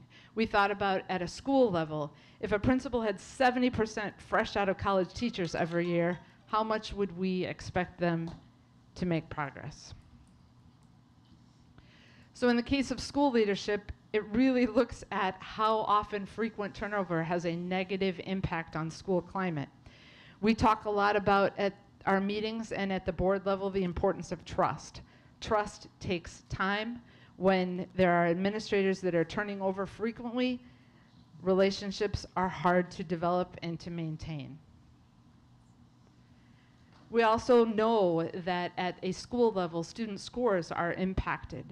And then if you look at how long it takes, which is about 5 years for that to make progress at a school level, think about that as a district level. There is a reason why district strategic plans are not on 1-year intervals. So as part of our upstream discussion, we really looked into how does this impact our overall budget? What does our employee turnover rate look like, and what impact could that possibly have? In our findings of our research, we found that the impact was actually 1/2 to 2 times the annual salary, and based on our turnover, just over the last 3 years, that would equate to roughly 1.75 to 7 million. In looking at our building admin turnover rate, in the last 2 years, we've had 50% of our principals and assistant principals turnover, and in the last 4 years, it's up to 67%. While those numbers are high, our district admin are even higher. So if we look at our district directors, executive directors, and cabinet, in the last 2 years, 63% of them are new to their position. 84% are new in the last 4 years. So as we talk about building systems, as we talk about building culture, it's important to make sure that we have longevity within those positions. So as part of our team, we talked about what are those priorities, ensuring decreasing admin turnover. We looked at reducing spending and reallocating those funds. How are we spending our money most effectively? We talked about improving the overall climate, not only of our team, but also of the district. And if our priority is increasing student achievement, we have to make sure that we decrease our admin turnover to help lead this charge. So Faith's going to talk a little bit more about decreasing admin turnover. So we then looked to various sources on how do we reduce turnover, and it boils down to, in several different ways, 4 different things, and we will go through each of these. We'll start off with valuing and developing staff. So how is that done? A lot of it is very simple, saying thank you. Also being clear with expectations, providing support and coaching, and holding people accountable. And this has to be done at all levels of the organization. All people in the organization, but especially those within close circle of influence. This next slide shows the circles of influence and how that would work. At exec leadership team, we need to be appreciative, especially of the people in the adjacent circles, all while focusing on students. So for principals and assistant principals, and even back up to the superintendent, how do we say thank you? How do we be clear with what we need? Then provide coaching, and whether that's coaching down or coaching up, and then how do we hold people accountable? We also need to hire the right people. And how do we do that? We have to create and maintain a positive energy that can be very contagious as we bring people in. We've worked to create interview questions that are aligned to Climate for Learning on how we want to do that. And then we need to maintain salaries within a range so that we can attract high quality candidates. But also with that, we need to maintain salaries so that our first choice and our second choice candidates would be interested. We have all experienced many times that we have gone through the selection process only to have our first and second choice reject the position because of salaries. Which leads me to the third point. We need to stay competitive in our salaries and benefits. This next slide is what our candidates see, or anyone in the public sees when they go to our Illinois report card site and look at the left-hand side is our administrator average salaries, with that top line, the darker green, what it is across the state, and that's the whole state, Southern Illinois as well as here, and then the lighter green piece of the district. The right-hand side is what our average teacher salaries are. We also then did a lot of work just a few years ago looking at some of our local district salaries that we often compare ourselves to. So let me explain what you're looking at here. That first gray column is the current average salary in SD308. So elementary principals, that's the current average salary.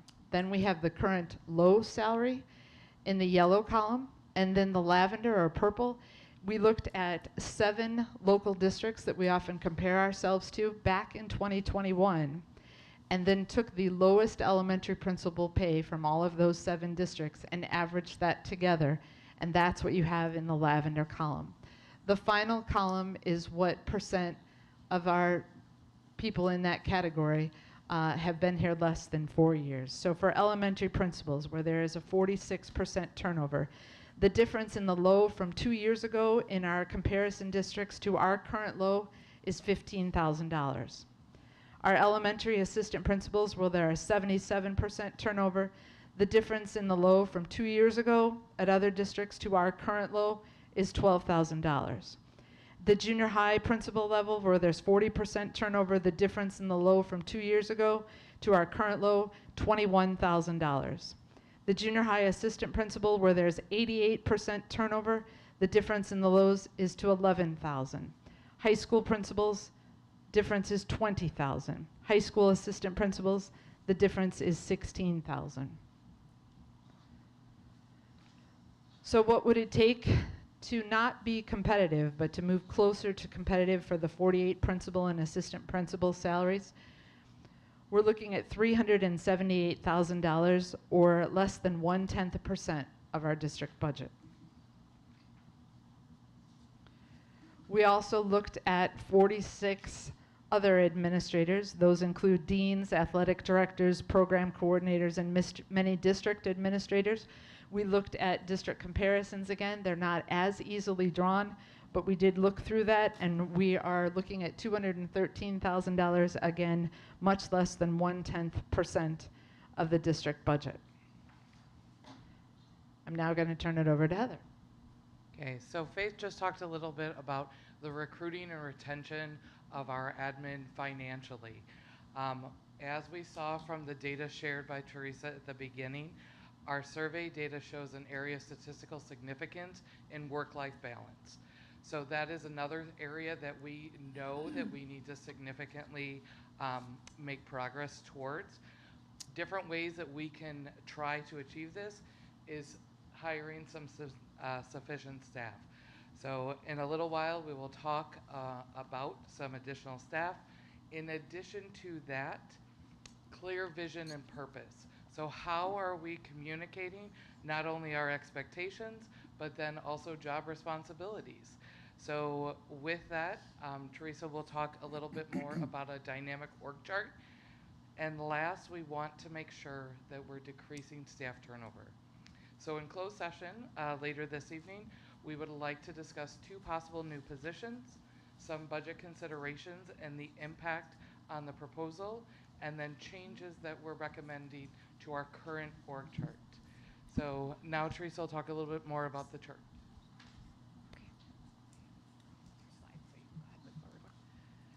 Okay, so first is a quick screenshot, then we'll take you through a short video. So this is a live web document. It is not published with a link on our website, but this is a live link here. What we've done is gone through and taken a look with the community at the very top and coming down through that organizational chart. And as we have people's faces, titles, you expand those out, you'll be able to see a profile of those individuals. You can expand below them and see those people that kind of come underneath them, either as a department lead or support staff, as that flows out. So we've put quite a bit of work into this. And on the next slide here, you'll be able to see a really fast demonstration here. So you can see the profile pop up and the ability to kind of click up and down throughout the chart to find information out about someone, as well as there's a search bar up there in the right-hand corner. You could type in someone's name, their position, portion of their name. You'll be able to see the search results that come up for that. I know, So, I'm just like, she is screaming inside. I don't even want to look at you. So it's still going. It's a lot of work, but it's there, and we've been working really hard. It's been a nice visual for everyone to see sort of who makes up the teams and what's above and below those individuals.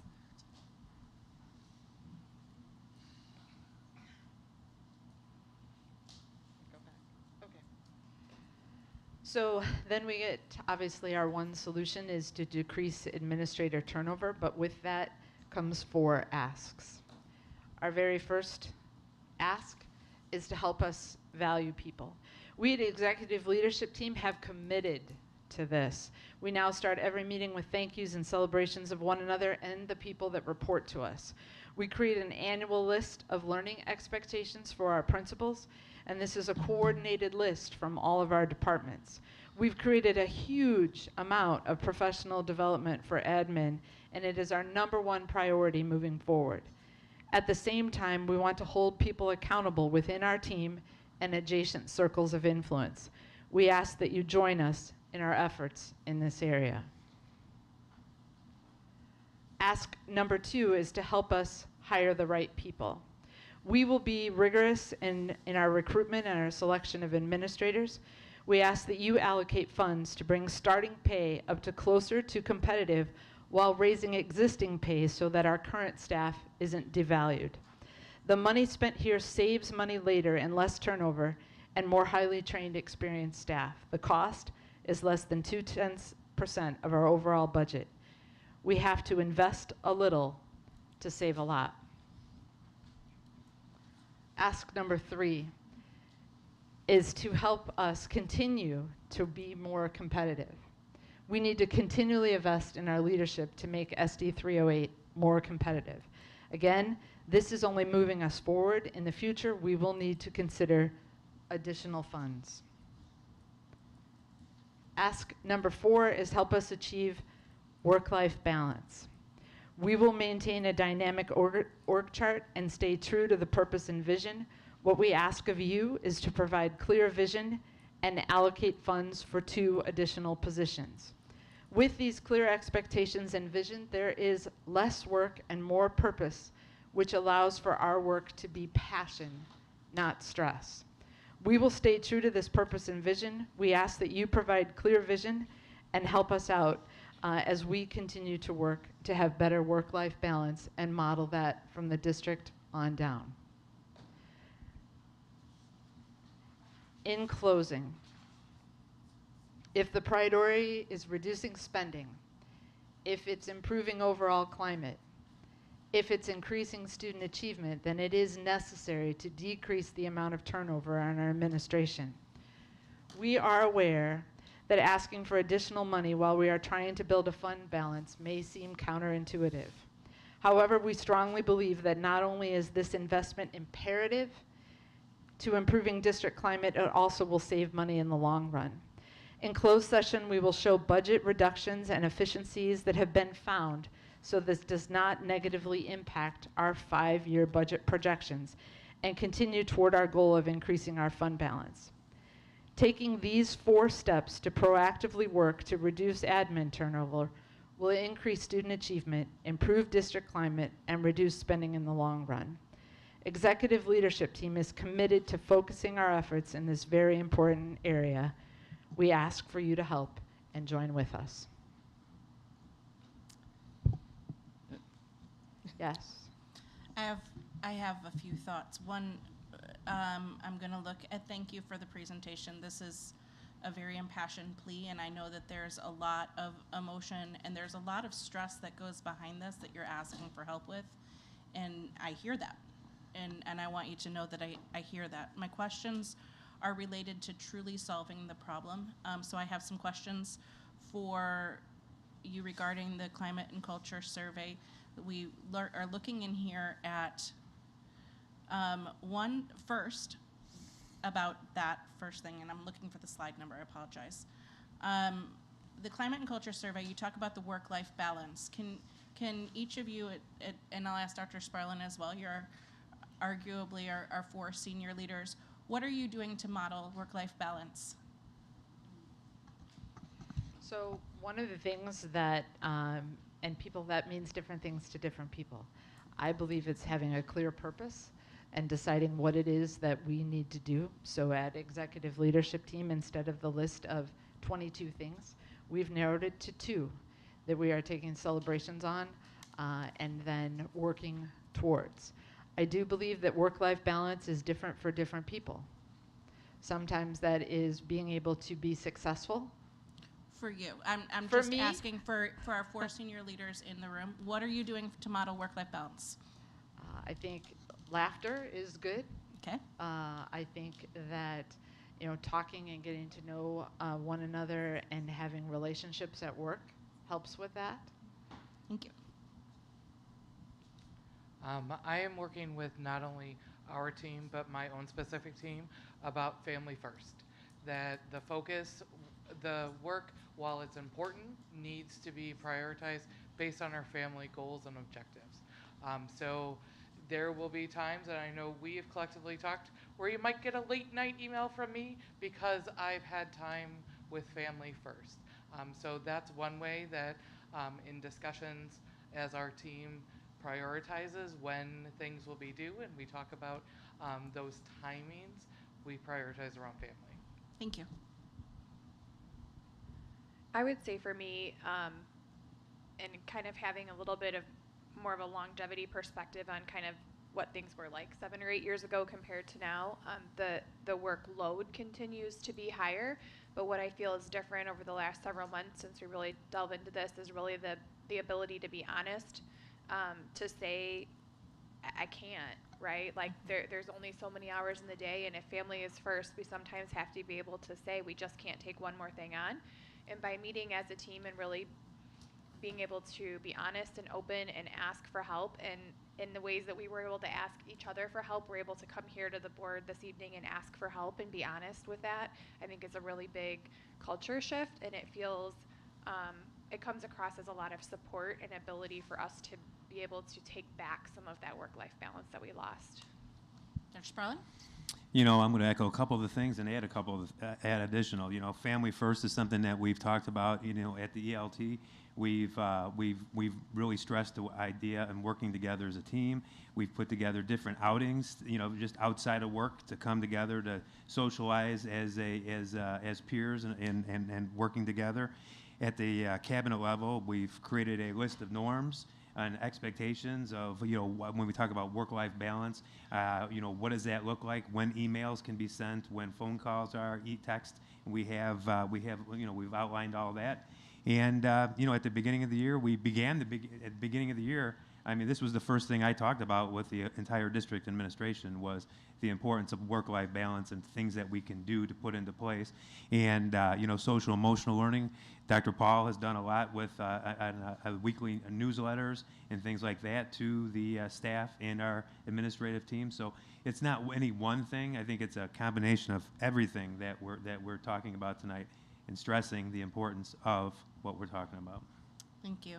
I think it's just really important to highlight that I agree with you. I think the work-life balance is a really lacking area here, and I'm just glad to see that we're able to, even at this level, be honest about what that means in everyday life. Our meetings here go late. That affects work-life balance, things like that, so how we're making up for it. My only other question is on slide 19, because this is always the slide that I tend to like to just remind people that while this comes from the Illinois State Report Card, the word administrator means something very, very different in a lot of districts. For example, we count our special education coordinators as administrators here, and in many districts, they count our special education coordinators as teaching staff, which can kind of, while there are lower paid administrative salaries, those can kind of skew some of these numbers. Not saying we're not really far apart, because we really are. But one of the things I like to make sure we've considered is that this is also how we define these roles. We've asked for a lot of our assistant principals to take on a lot of these double administrative positions.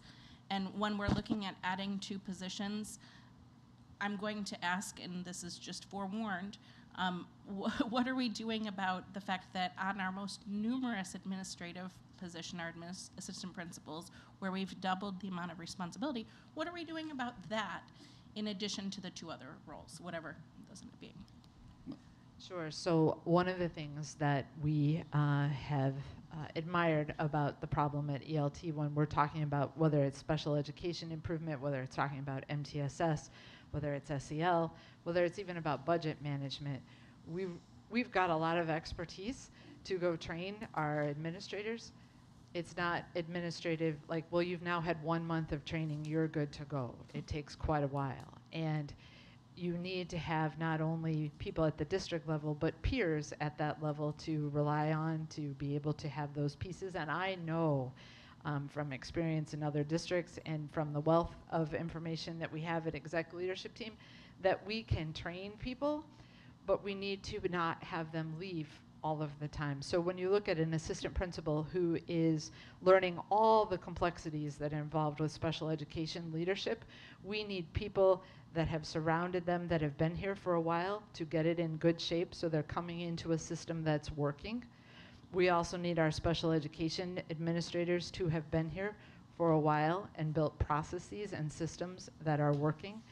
I've worked and led other districts that require their assistant principals to also do this special education piece, and it works if you have systems in place and you can provide professional development over a length of period of time, and it isn't 88% turnover at the district level office. So if they're leaving all the time because we have these extra job expectations, and the only way to get them comfortable with the extra job expectations is for them not to leave all the time, that feels like a little circular. And sure, and I don't think that it's only because of the expectations that we have. I think it's also coming into a system that isn't fully developed. Okay. It's also looking at salaries, at what are the quality of people. And I love having some green people that come into work. It brings a great new energy, but hiring, I don't know of anyone that we've hired in the last 4 years into their position that is coming to us with experience in that position. So we are always training from brand new, and that doesn't mean they aren't great people, but we're starting from scratch. Thank you. Anybody else? No, I know it's a little late here, but this is important. So, I look at it as there's just a lot of lost opportunities, a lot of lost productivity, ability to implement. We've got great ideas. It's just hard to implement when you're having 77% turnover over a 4-year period in your assistant principals and in your administrators. Holy cow. That number was 63% in 2 years and 84% in 4 years. That's just not sustainable. And so it's it's an investment in leadership. Like you said, it's less than 0.2% of the budget. If we look at that in perspective and how much you can get of it, you expect once somebody's been there a while and you're able to retain people and get people with experience, which is kind of hard to hear that most of the people that we're hiring don't have experience in that job, and that's because we're not offering them enough money. So they're coming in, they're training for a year or two, and obviously leaving. And that's just, it's almost like you don't really get anything out of that position then. Because then if you're bringing somebody else in with the same cycle, it doesn't make sense. So over time, and Faith and I have talked about this over and over again, over time it's just costing us a lot more money. We're not able to implement the programs and the systems that we need in order to implement changes and get achievement gains and stuff like that. So I appreciate the boldness and bringing this forward to us, because there is definitely, if you look at it from the context that you provided, and it sounds like you're even going to try paying for it with some inefficiencies. That's I'm looking forward to hearing more. Are you going to be discussing the inefficiencies in closed session? Yes. Okay. So, yeah, we need to do better. I've been actually saying it over and over again. Our assistant principals, it's not even on the same planet as other districts. And it seems like we ask even more because we can't get other help, for those positions. So even if we were above average in those positions, it would probably make a lot of sense. So I wanted to, first of all, just thank you for the presentation and for the content, because like I'm screaming inside, and I know Jen was over there too, and it has, for me, it's like I'm gonna speak for me, this is why I came to the board, like to see these types of changes, to see these types of asks, because we have a responsibility as a board to give you all what you need to succeed. And so I'm just excited about it. I always say that, you know, I appreciate what you said, Faith, about this being an issue of systems, right? Because strong systems require strong people to run them. And I see in so many areas where we are not being efficient in our dollars because the I don't want to say quality, but the skill set of staff may not be what it needs to be, and so we're compensating or compensating for it in another area. And I see the dollars that we could be using somewhere else being spent because we're overcompensating. And so I'm excited about what you'll present to us, you know, in closed session regarding these types of efficiencies, because I say it all the time, as the head goes, so goes the body. So whatever I'm thinking makes all this happen. My brain is saying one thing and my body's doing what my brain is thinking. So for leadership, if we don't have strong leaders, we're not providing our leaders with the professional development, that they have the skill sets when we hire them to do the job, but we can't hire them to do the job because we can't afford them.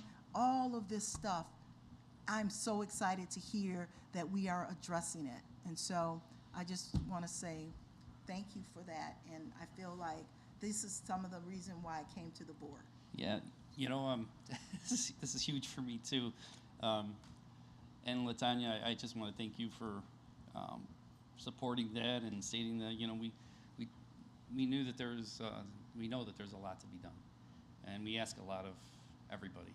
And so I'm proud of us for acknowledging that. Yeah, because So, I mean, 4 or 5 years I'm proud ago. of you for bringing that again. So. Yeah, 6 years ago, we were cutting and slashing everything. And it's cost us. And that has been. Yeah, let's bring that up, because Yeah. I think that needs to be brought up. And listen, well, let me preface before we bring that up. I also appreciate you bringing this up, and I echo everything that's been said. However, there needs to be a warning here, right? And that is that you have to invest in your schools. Like, all of this is a common theme. We have the TA situation. We have this situation. And I understand what the teacher salaries say, but that's because our teachers stay here. If you look at where they're starting out, it is the lowest starting out salary around. We have to acknowledge what we have done collectively as a community and what we are digging ourselves out of. And we can't seem to face that collectively. The community right next door did not do what we did, which was they said, hey, we have to raise the levy. We have to do it. And guess what? That community politically isn't any different than we are. Well, maybe they are, but I don't think so. Right? And I'm sorry, but at some point we have to face reality that hurt us. Yes. And when districts say, oh, I can't believe you did that, it's not, oh, I can't believe you did that. It's, I can't believe you did that. I talk to many of my friends on boards who, by the way, lean right if it matters, who vote to increase their levy all the time. In fact, I work for one. And he's like, do the people in your community understand where you're funded? And I say, I try. I do my best. I carry it around with me, and I say, here, let me pull it up. I literally have it. I'll show it to you. But we can't, I don't know whether it's guilt, trauma, whatever. I feel like some of it is because I feel like some of it's passed on to you, and all I can do is apologize.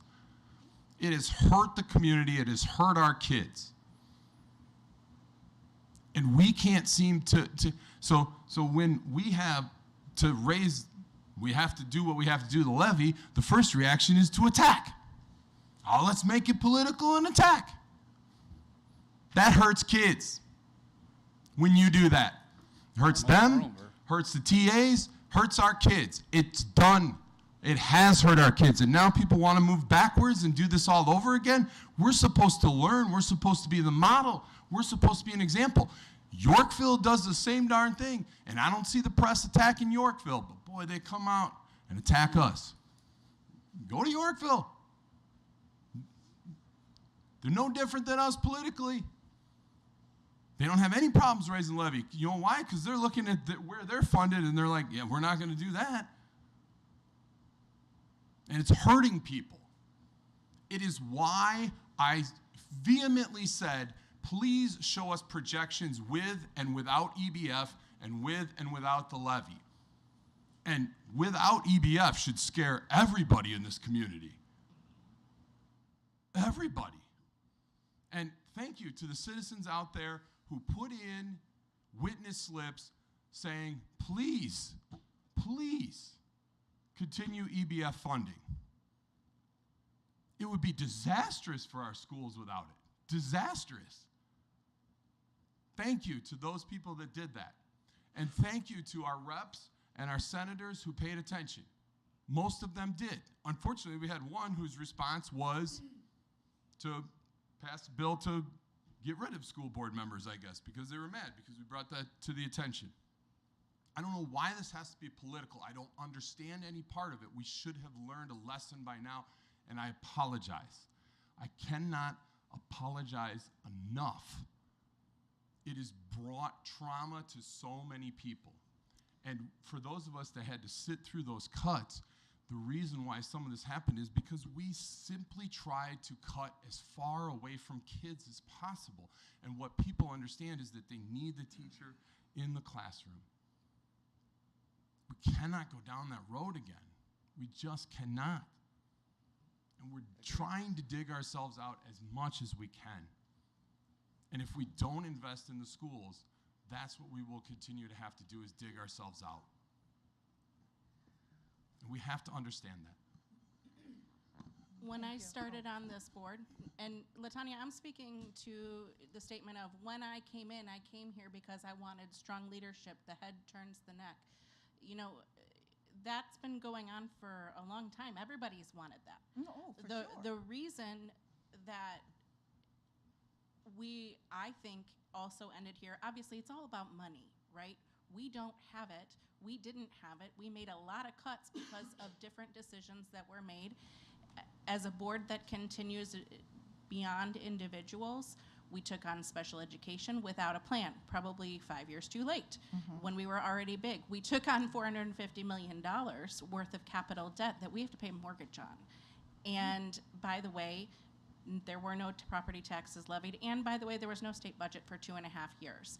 So crippling. These are all crippling things that are ending up in this years later. So when I look at these things, it's not without a sense of, yeah, and I don't want to set anyone up to go back to that by another decision. When I started on this board, I remember having a very impactful conversation with someone who really strongly supports our schools in a very strong way. And that individual and I sat for 2 hours in a parking lot at a school building talking about administrators. And that person who strongly supports our schools firmly felt that they didn't see a reason why we needed more than 14. Oh, yeah. No, this actually happened. And it's not because that person is not smart. They are smart. They were looking at it from a different perspective, and their meaning of what an administrator meant is different.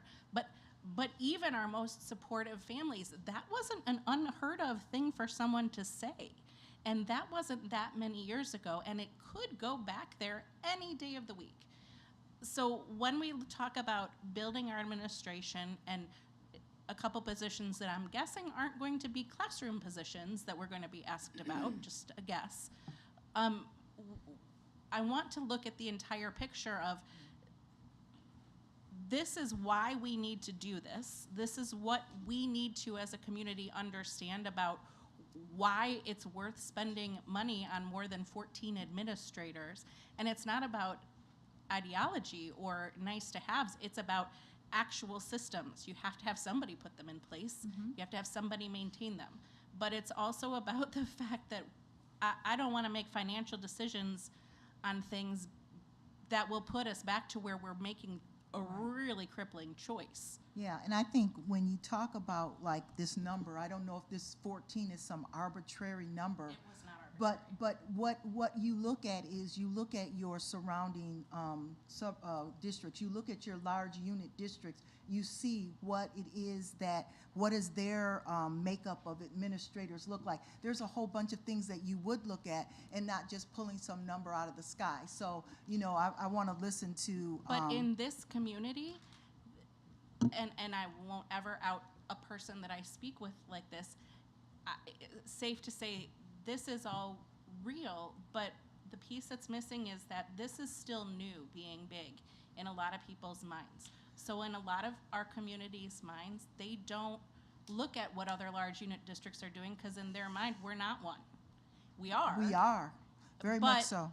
This is a new process. So the education piece, it's real harmful to just make a bold statement that I need to have leadership. Yep, everyone's always agreed, but we need to understand all the different pieces that goes into and why it hasn't been here at this point. Yeah, and I'm sure. I just want to think long term and yeah, make sure I mean, that we're I think we've talked about it. We talk about it a lot when we talk about purposeful. looking at the organizational chart and in a comprehensive way and making sure that all the pieces fit together nicely in the puzzle and that we're not just making arbitrary decisions. And so, and just let me, for the last point I want to make and then you can go. I respect every one of the board members who's ever sat in these seats. I would never disrespect any of you or anyone who's ever sat here because I know the sacrifices that are made for us to be here, for the sacrifices our families are making. And so when I say these are reasons why I wanted to come to the board, it's more about just the two things that we're responsible for is organizational effectiveness and student learning.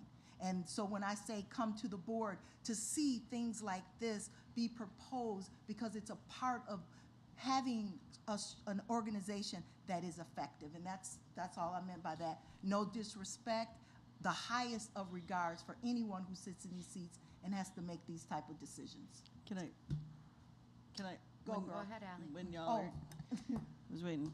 I was just, yeah. Can you go to slide 5 for a minute?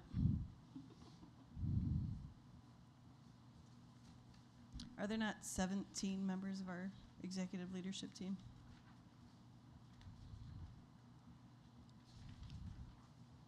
Who's missing? Like our superintendent? I have been part of the conversation, and I've spent many hours with the cabinet as well as Faith and I talking about what we're going to talk about in closed session, as well as the presentation here. The reason my face is absent from there is because I will not be here next Right. year. That's the only reason why. But here's my point. We can't talk about leadership and empathy and grace and all of these other things that we want to talk about if we're not including everyone in the conversation, which is part of that executive team. So whether it was an oversight or whether it was, and I'm not going to be here, is not lost on me. And the second part of this is when we're talking about adding positions, you're going to add the biggest position. And I don't know that we want to do that before we add that position. Well, do you know what I mean? We're going to have that conversation. Well, we're going to have that conversation, but like I may not be here to say it first. So my 2 cents for what it's worth. Well, my 2 cents is before She may we not start, be here later tonight, is what she's saying. Yeah. Yes, you are. Oh, listen, work-life balance. What I'm saying is, it wasn't lost on me that there was somebody missing from this, And B, our first job is to hire the superintendent, and before we hire any other positions, I wouldn't even entertain hiring, and I understand y'all are working very hard, but I'm not gonna entertain hiring anybody else until we hire the superintendent, because that's not our job, that's his or her job. So that's kind of where I'm sitting right now, for what it's worth. Okay, Jen? This is very hard for me because this is my wheelhouse. This is what I've done. This is what I dedicated my master's to this. The financial impact of a poor culture, and with regards to turnover. You have all heard my soapbox a million times. We couldn't even do a fundamental, put a dynamic org chart together. I've been asking for 2 years. So it's beautiful to see. You can't start to fix things if you can't even see it. It's about really simple foundational things. That's in the book? What book? That they're talking about. Oh, Upstream? What Upstream. I struggle with is this is all great, and for me, has nothing to do with the three of you sitting there and the work that went into this, that the executive leadership did. This is all performative, much like DEI. It's all performative until each of us look, and I've had to do this in my career over and over, until you look in the mirror and you take crucial accountability for the part that you've played in a toxic culture. Some people have played bigger roles, some people have played lesser roles. When you had me until you got to the money, because that is the answer that I hear all the time. Let's throw some money at it and it's gonna make it feel better. Yet, almost on a daily basis, I talk to someone that works in this district that does not meet one of the foundations of culture. The foundations of a positive culture are 3 things: safety, you belong here; vulnerability, you can take risks and we will support you; and number 3, purpose, you are here for a reason. And every single phone call, one of those things I can say is what the other person on the other line is telling me that they lack.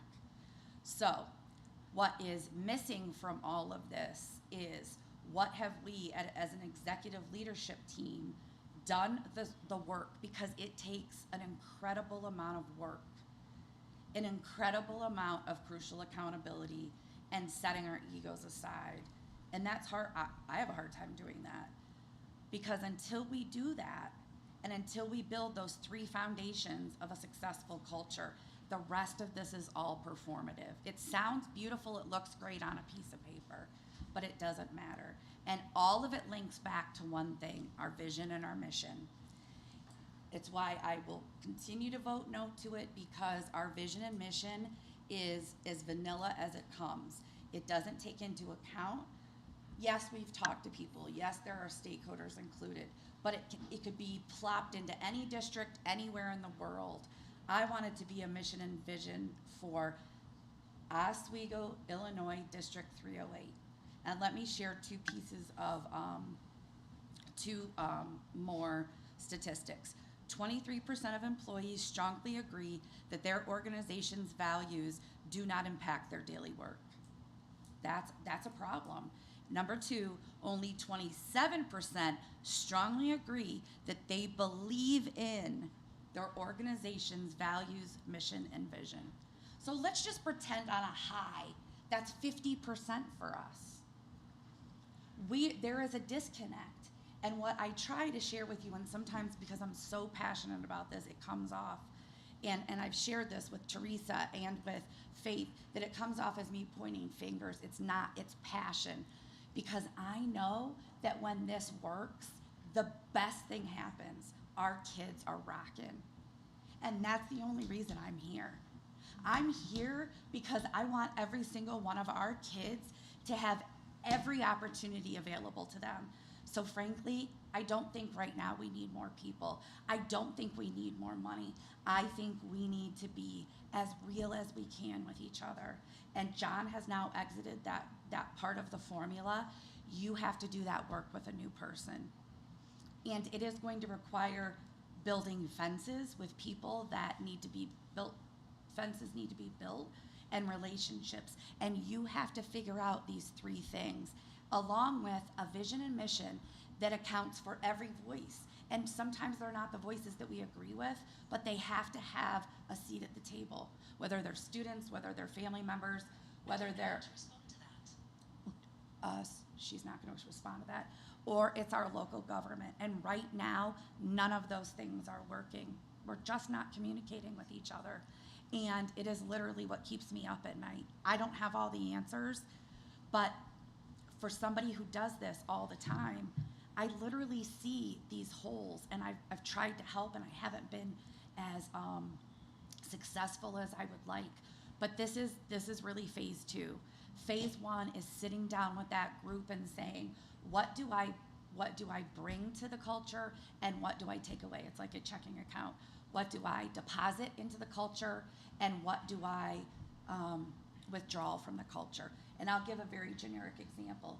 When I hear an employee tell me that they are being told by their administrator that they can't do something that they've been doing for a long time, and there's no reason given why, or, I mean, that's just I don't even know what the examples are, but we are not all standing in line having set expectations. Allie and I talk about accountability all the time. It is when your mission and vision are aligned to your expectations, and aligned to your organizational values. Every decision is easy. You say, oh, we need to spend $900,000 on this. Okay, check, oops, doesn't check this box.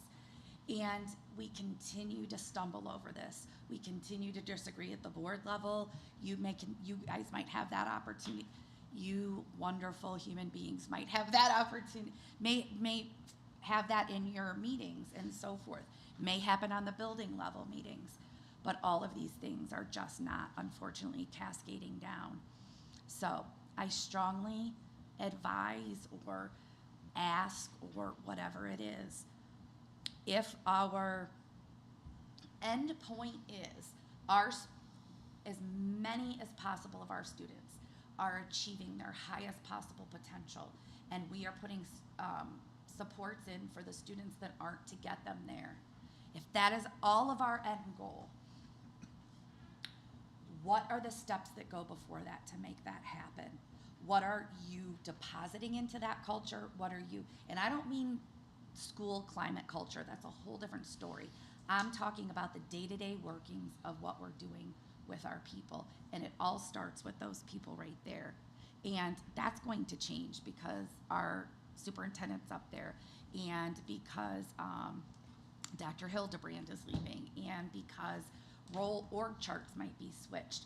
And it's why I harp upon an org chart and job descriptions, because when those foundations are in place, you understand what everybody's doing. And when you have role clarity and you ask the board to support chain of command, all of these things are linked together.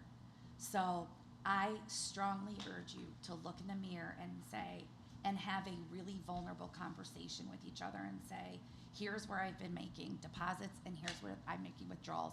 Help me be accountable.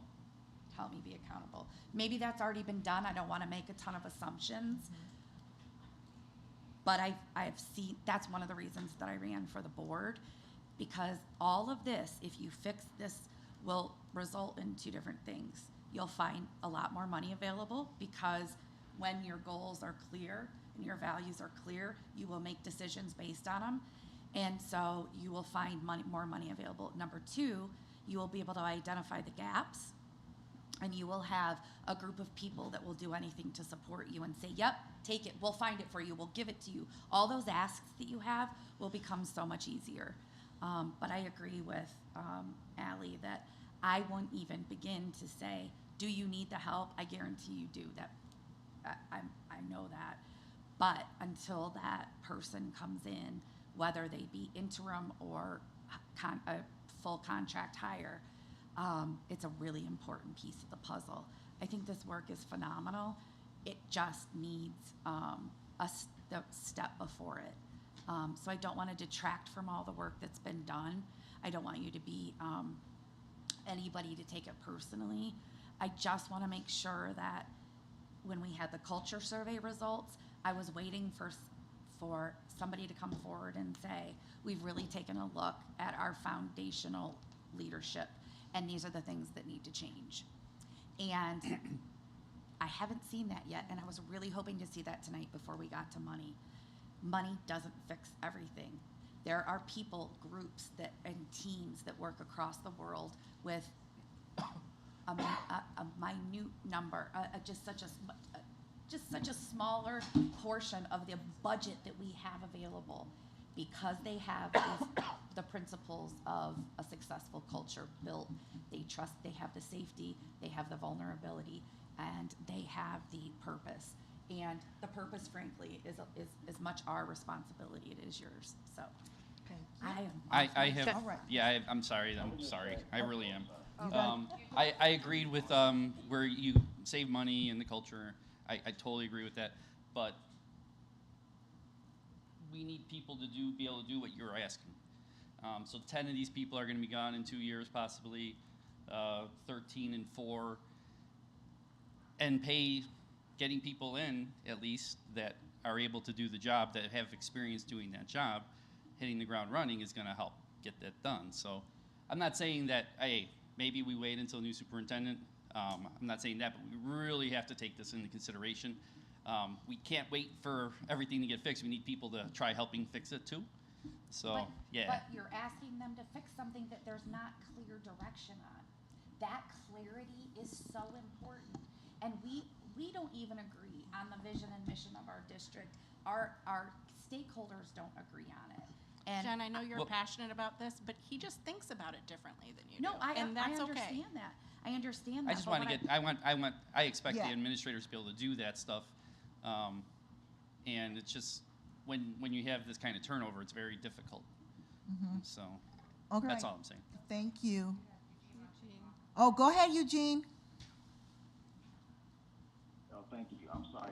It's not the easiest to hear you all, so please forgive me if I repeat and/or omit anything that anyone has said. But I appreciate you all for the presentation, and specifically, I personally understand the impact that turnover has on the culture and climate of an organization, and I appreciate this slide that is up. Currently, we're all 16 members of 16 members of the executive team contributed and sat around the table to brainstorm and do research. And I appreciate the contextual knowledge that you have, not just in the industry, but also for our district, to identify what you believe is needed in order to move us forward. And Jen, I don't disagree with anything that you said, but I also agree with what Dominic just said, as well as within their presentation, they pointed out that a clear expectations, meaning a clear vision, is needed in order for them to do what's being asked. And so I think that at first I thought it was a chicken or an egg, which one comes first, but I actually think it's simultaneous work that we'll have to do. And it's a very unique position that we're in, because typically, of course, vision is always cast before you actually begin to execute. And so I believe that we do have to continue. We have done some of the work already. We do have to continue to do more work so that we can, I won't say come to a consensus, but to make sure that we have clarity within ourselves to do our role as providing that vision. But I do believe that this presentation, or partly, I guess I should say, from what I've seen thus far, could help us gain some traction that we need in order to gather some momentum. Okay, thank you very much, Eugene. Mrs. Simulton, can I share one other thing? Yes, please.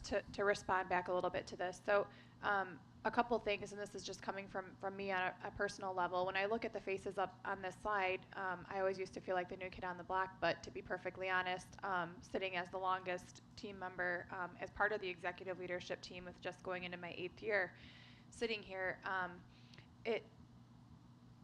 I totally agree with what Mrs. Johnson's saying as far as the importance of being able to be vulnerable and have systems in place and all of those things. But I feel like when you look at the climate and culture results and you see kind of some consistency among the satisfaction in our other positions outside of the leadership positions. We've taken the role, and this is, you know, kind of being vulnerable. I feel like we've really taken the role of insulation. So we've kind of taken the big mess and the unclear vision, and we've tried to insulate the going from the tasks, but also what Jared mentioned as far as like the money. When the cost cutting came and it hit us, right? Because we wanted to keep it as far away from the classroom as possible. But the problem is the us keeps changing. And so when you look around the table, when we do interview, and I've personally done it, where we've interviewed people for positions, and first choice, this is a person that's going to come in with great ideas and great experience, but they won't take our position because they can go 10 miles away and make 20% more. You know, why would they? Or somebody that does come in and they learn great things from us, but they realize they can get plucked away somewhere else really easily.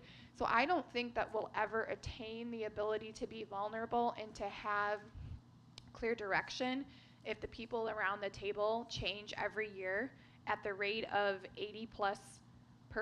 And we already know several faces that are changing again. But to look back just 8 years ago, in my opinion, when you look at who's around the table, and that's representing every single function of a school district, from the business and operations side to the curricular student and learning side, you can't not have it impact the classroom in some way when the people are changing, because it takes time to build relationships, it takes time to build trust, and if you're expected to kind of insulate from the bad, but also, you know, develop the systems so that we have sustainability long term, you can't do it when you're just spending every year learning the new people and trying to develop the relationship, and then the next year it's a new person at the table again.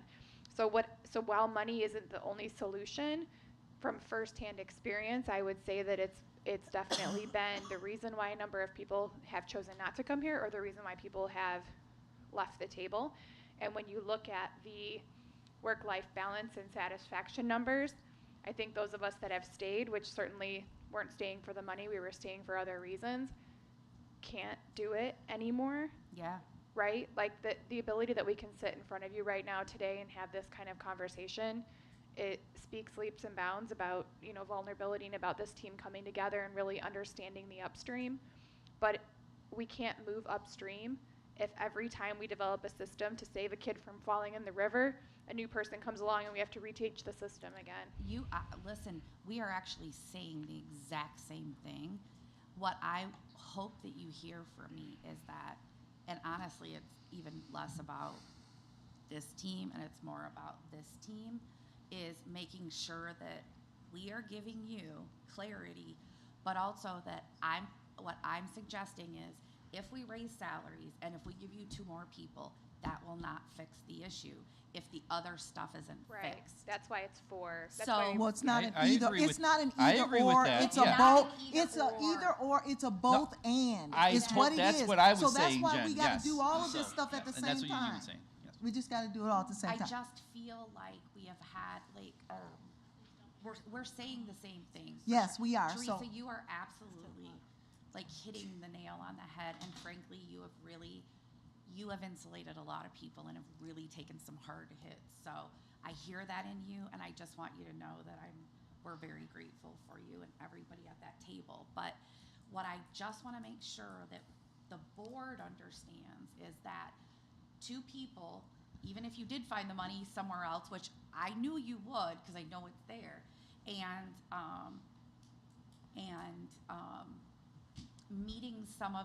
putting some of these things in place, these processes, these systems, is not the only parts of the puzzle. We have to be really, really cognizant of where we've played a part in it. I have responsibility for that too, you know, and so I don't want anybody to think that as a board member I am immune to that, right? We all have to take a look at the responsibility we've played.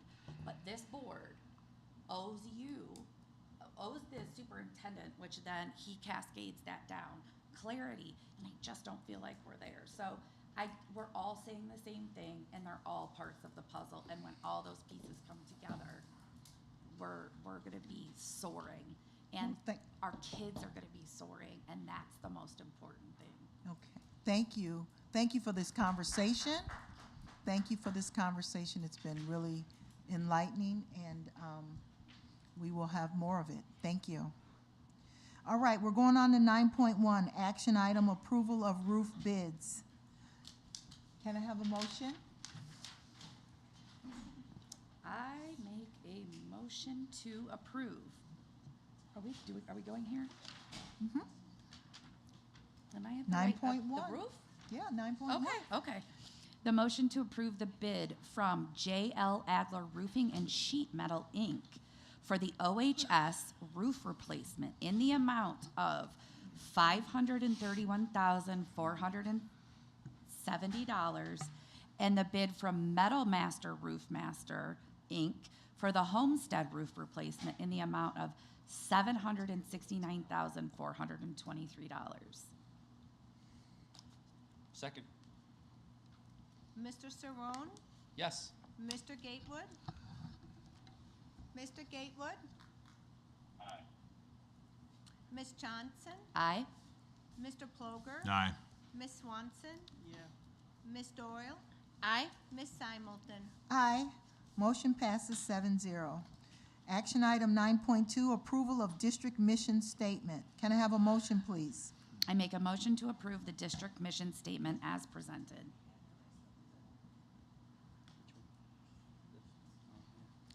I'll read the mission statement. Together, we empower, support, and motivate all students to thrive along their unique educational journey. Second. Ms. Doyle? Thank you. Aye. Ms. Swanson? I can't follow along. Aye. Mr. Cerrone? Aye. Ms. Simulton? Aye. Mr. Gatewood? Aye. Ms. Johnson? No. Mr. Ploger? Aye.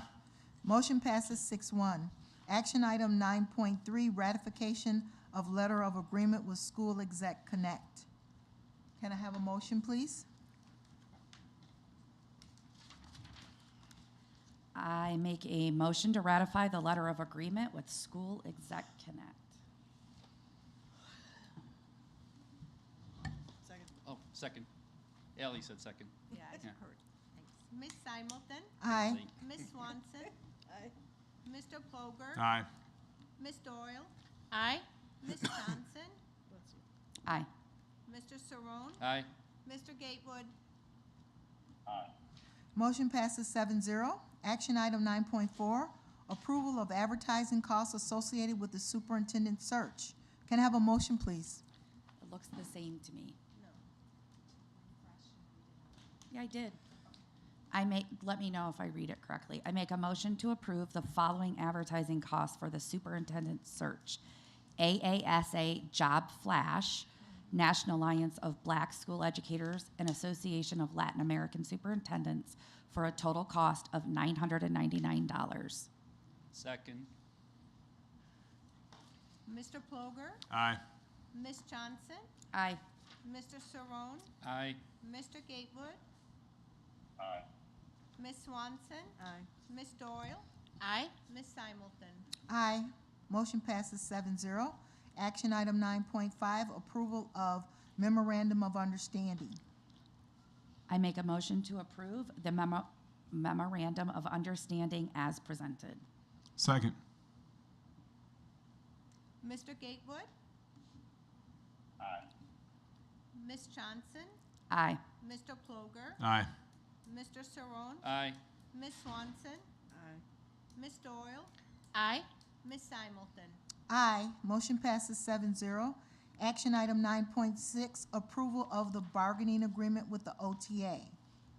I make a motion to approve the 2022 through 2026 collective bargaining agreement with the Oswego Transportation Association as presented, pending attorney review. Second. Ms. Johnson? Aye. Ms. Doyle? Aye. Mr. Ploger? Aye. Mr. Cerrone? Aye. Ms. Simulton? Aye. Mr. Gatewood? Aye. Ms. Swanson? Aye. Motion passes 7-0.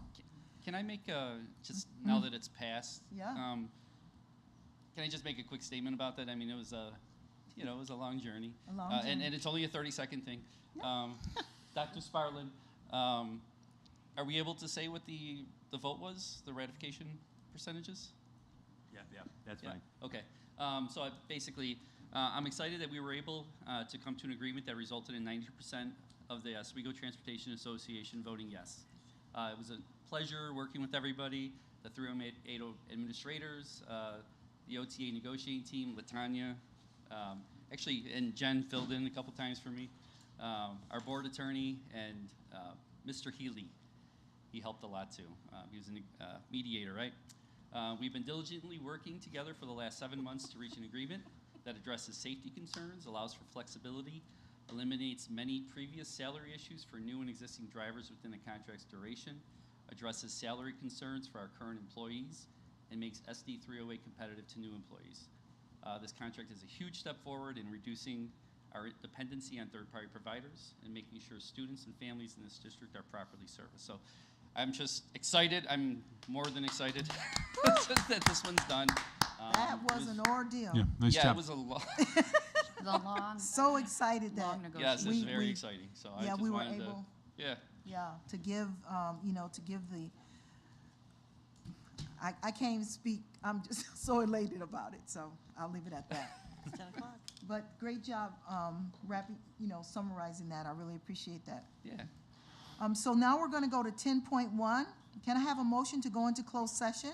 I make a motion to enter closed session under statute 5 ILCS 120/C1, the appointment, employment, compensation, discipline, performance, or dismissal of certain employees and individuals.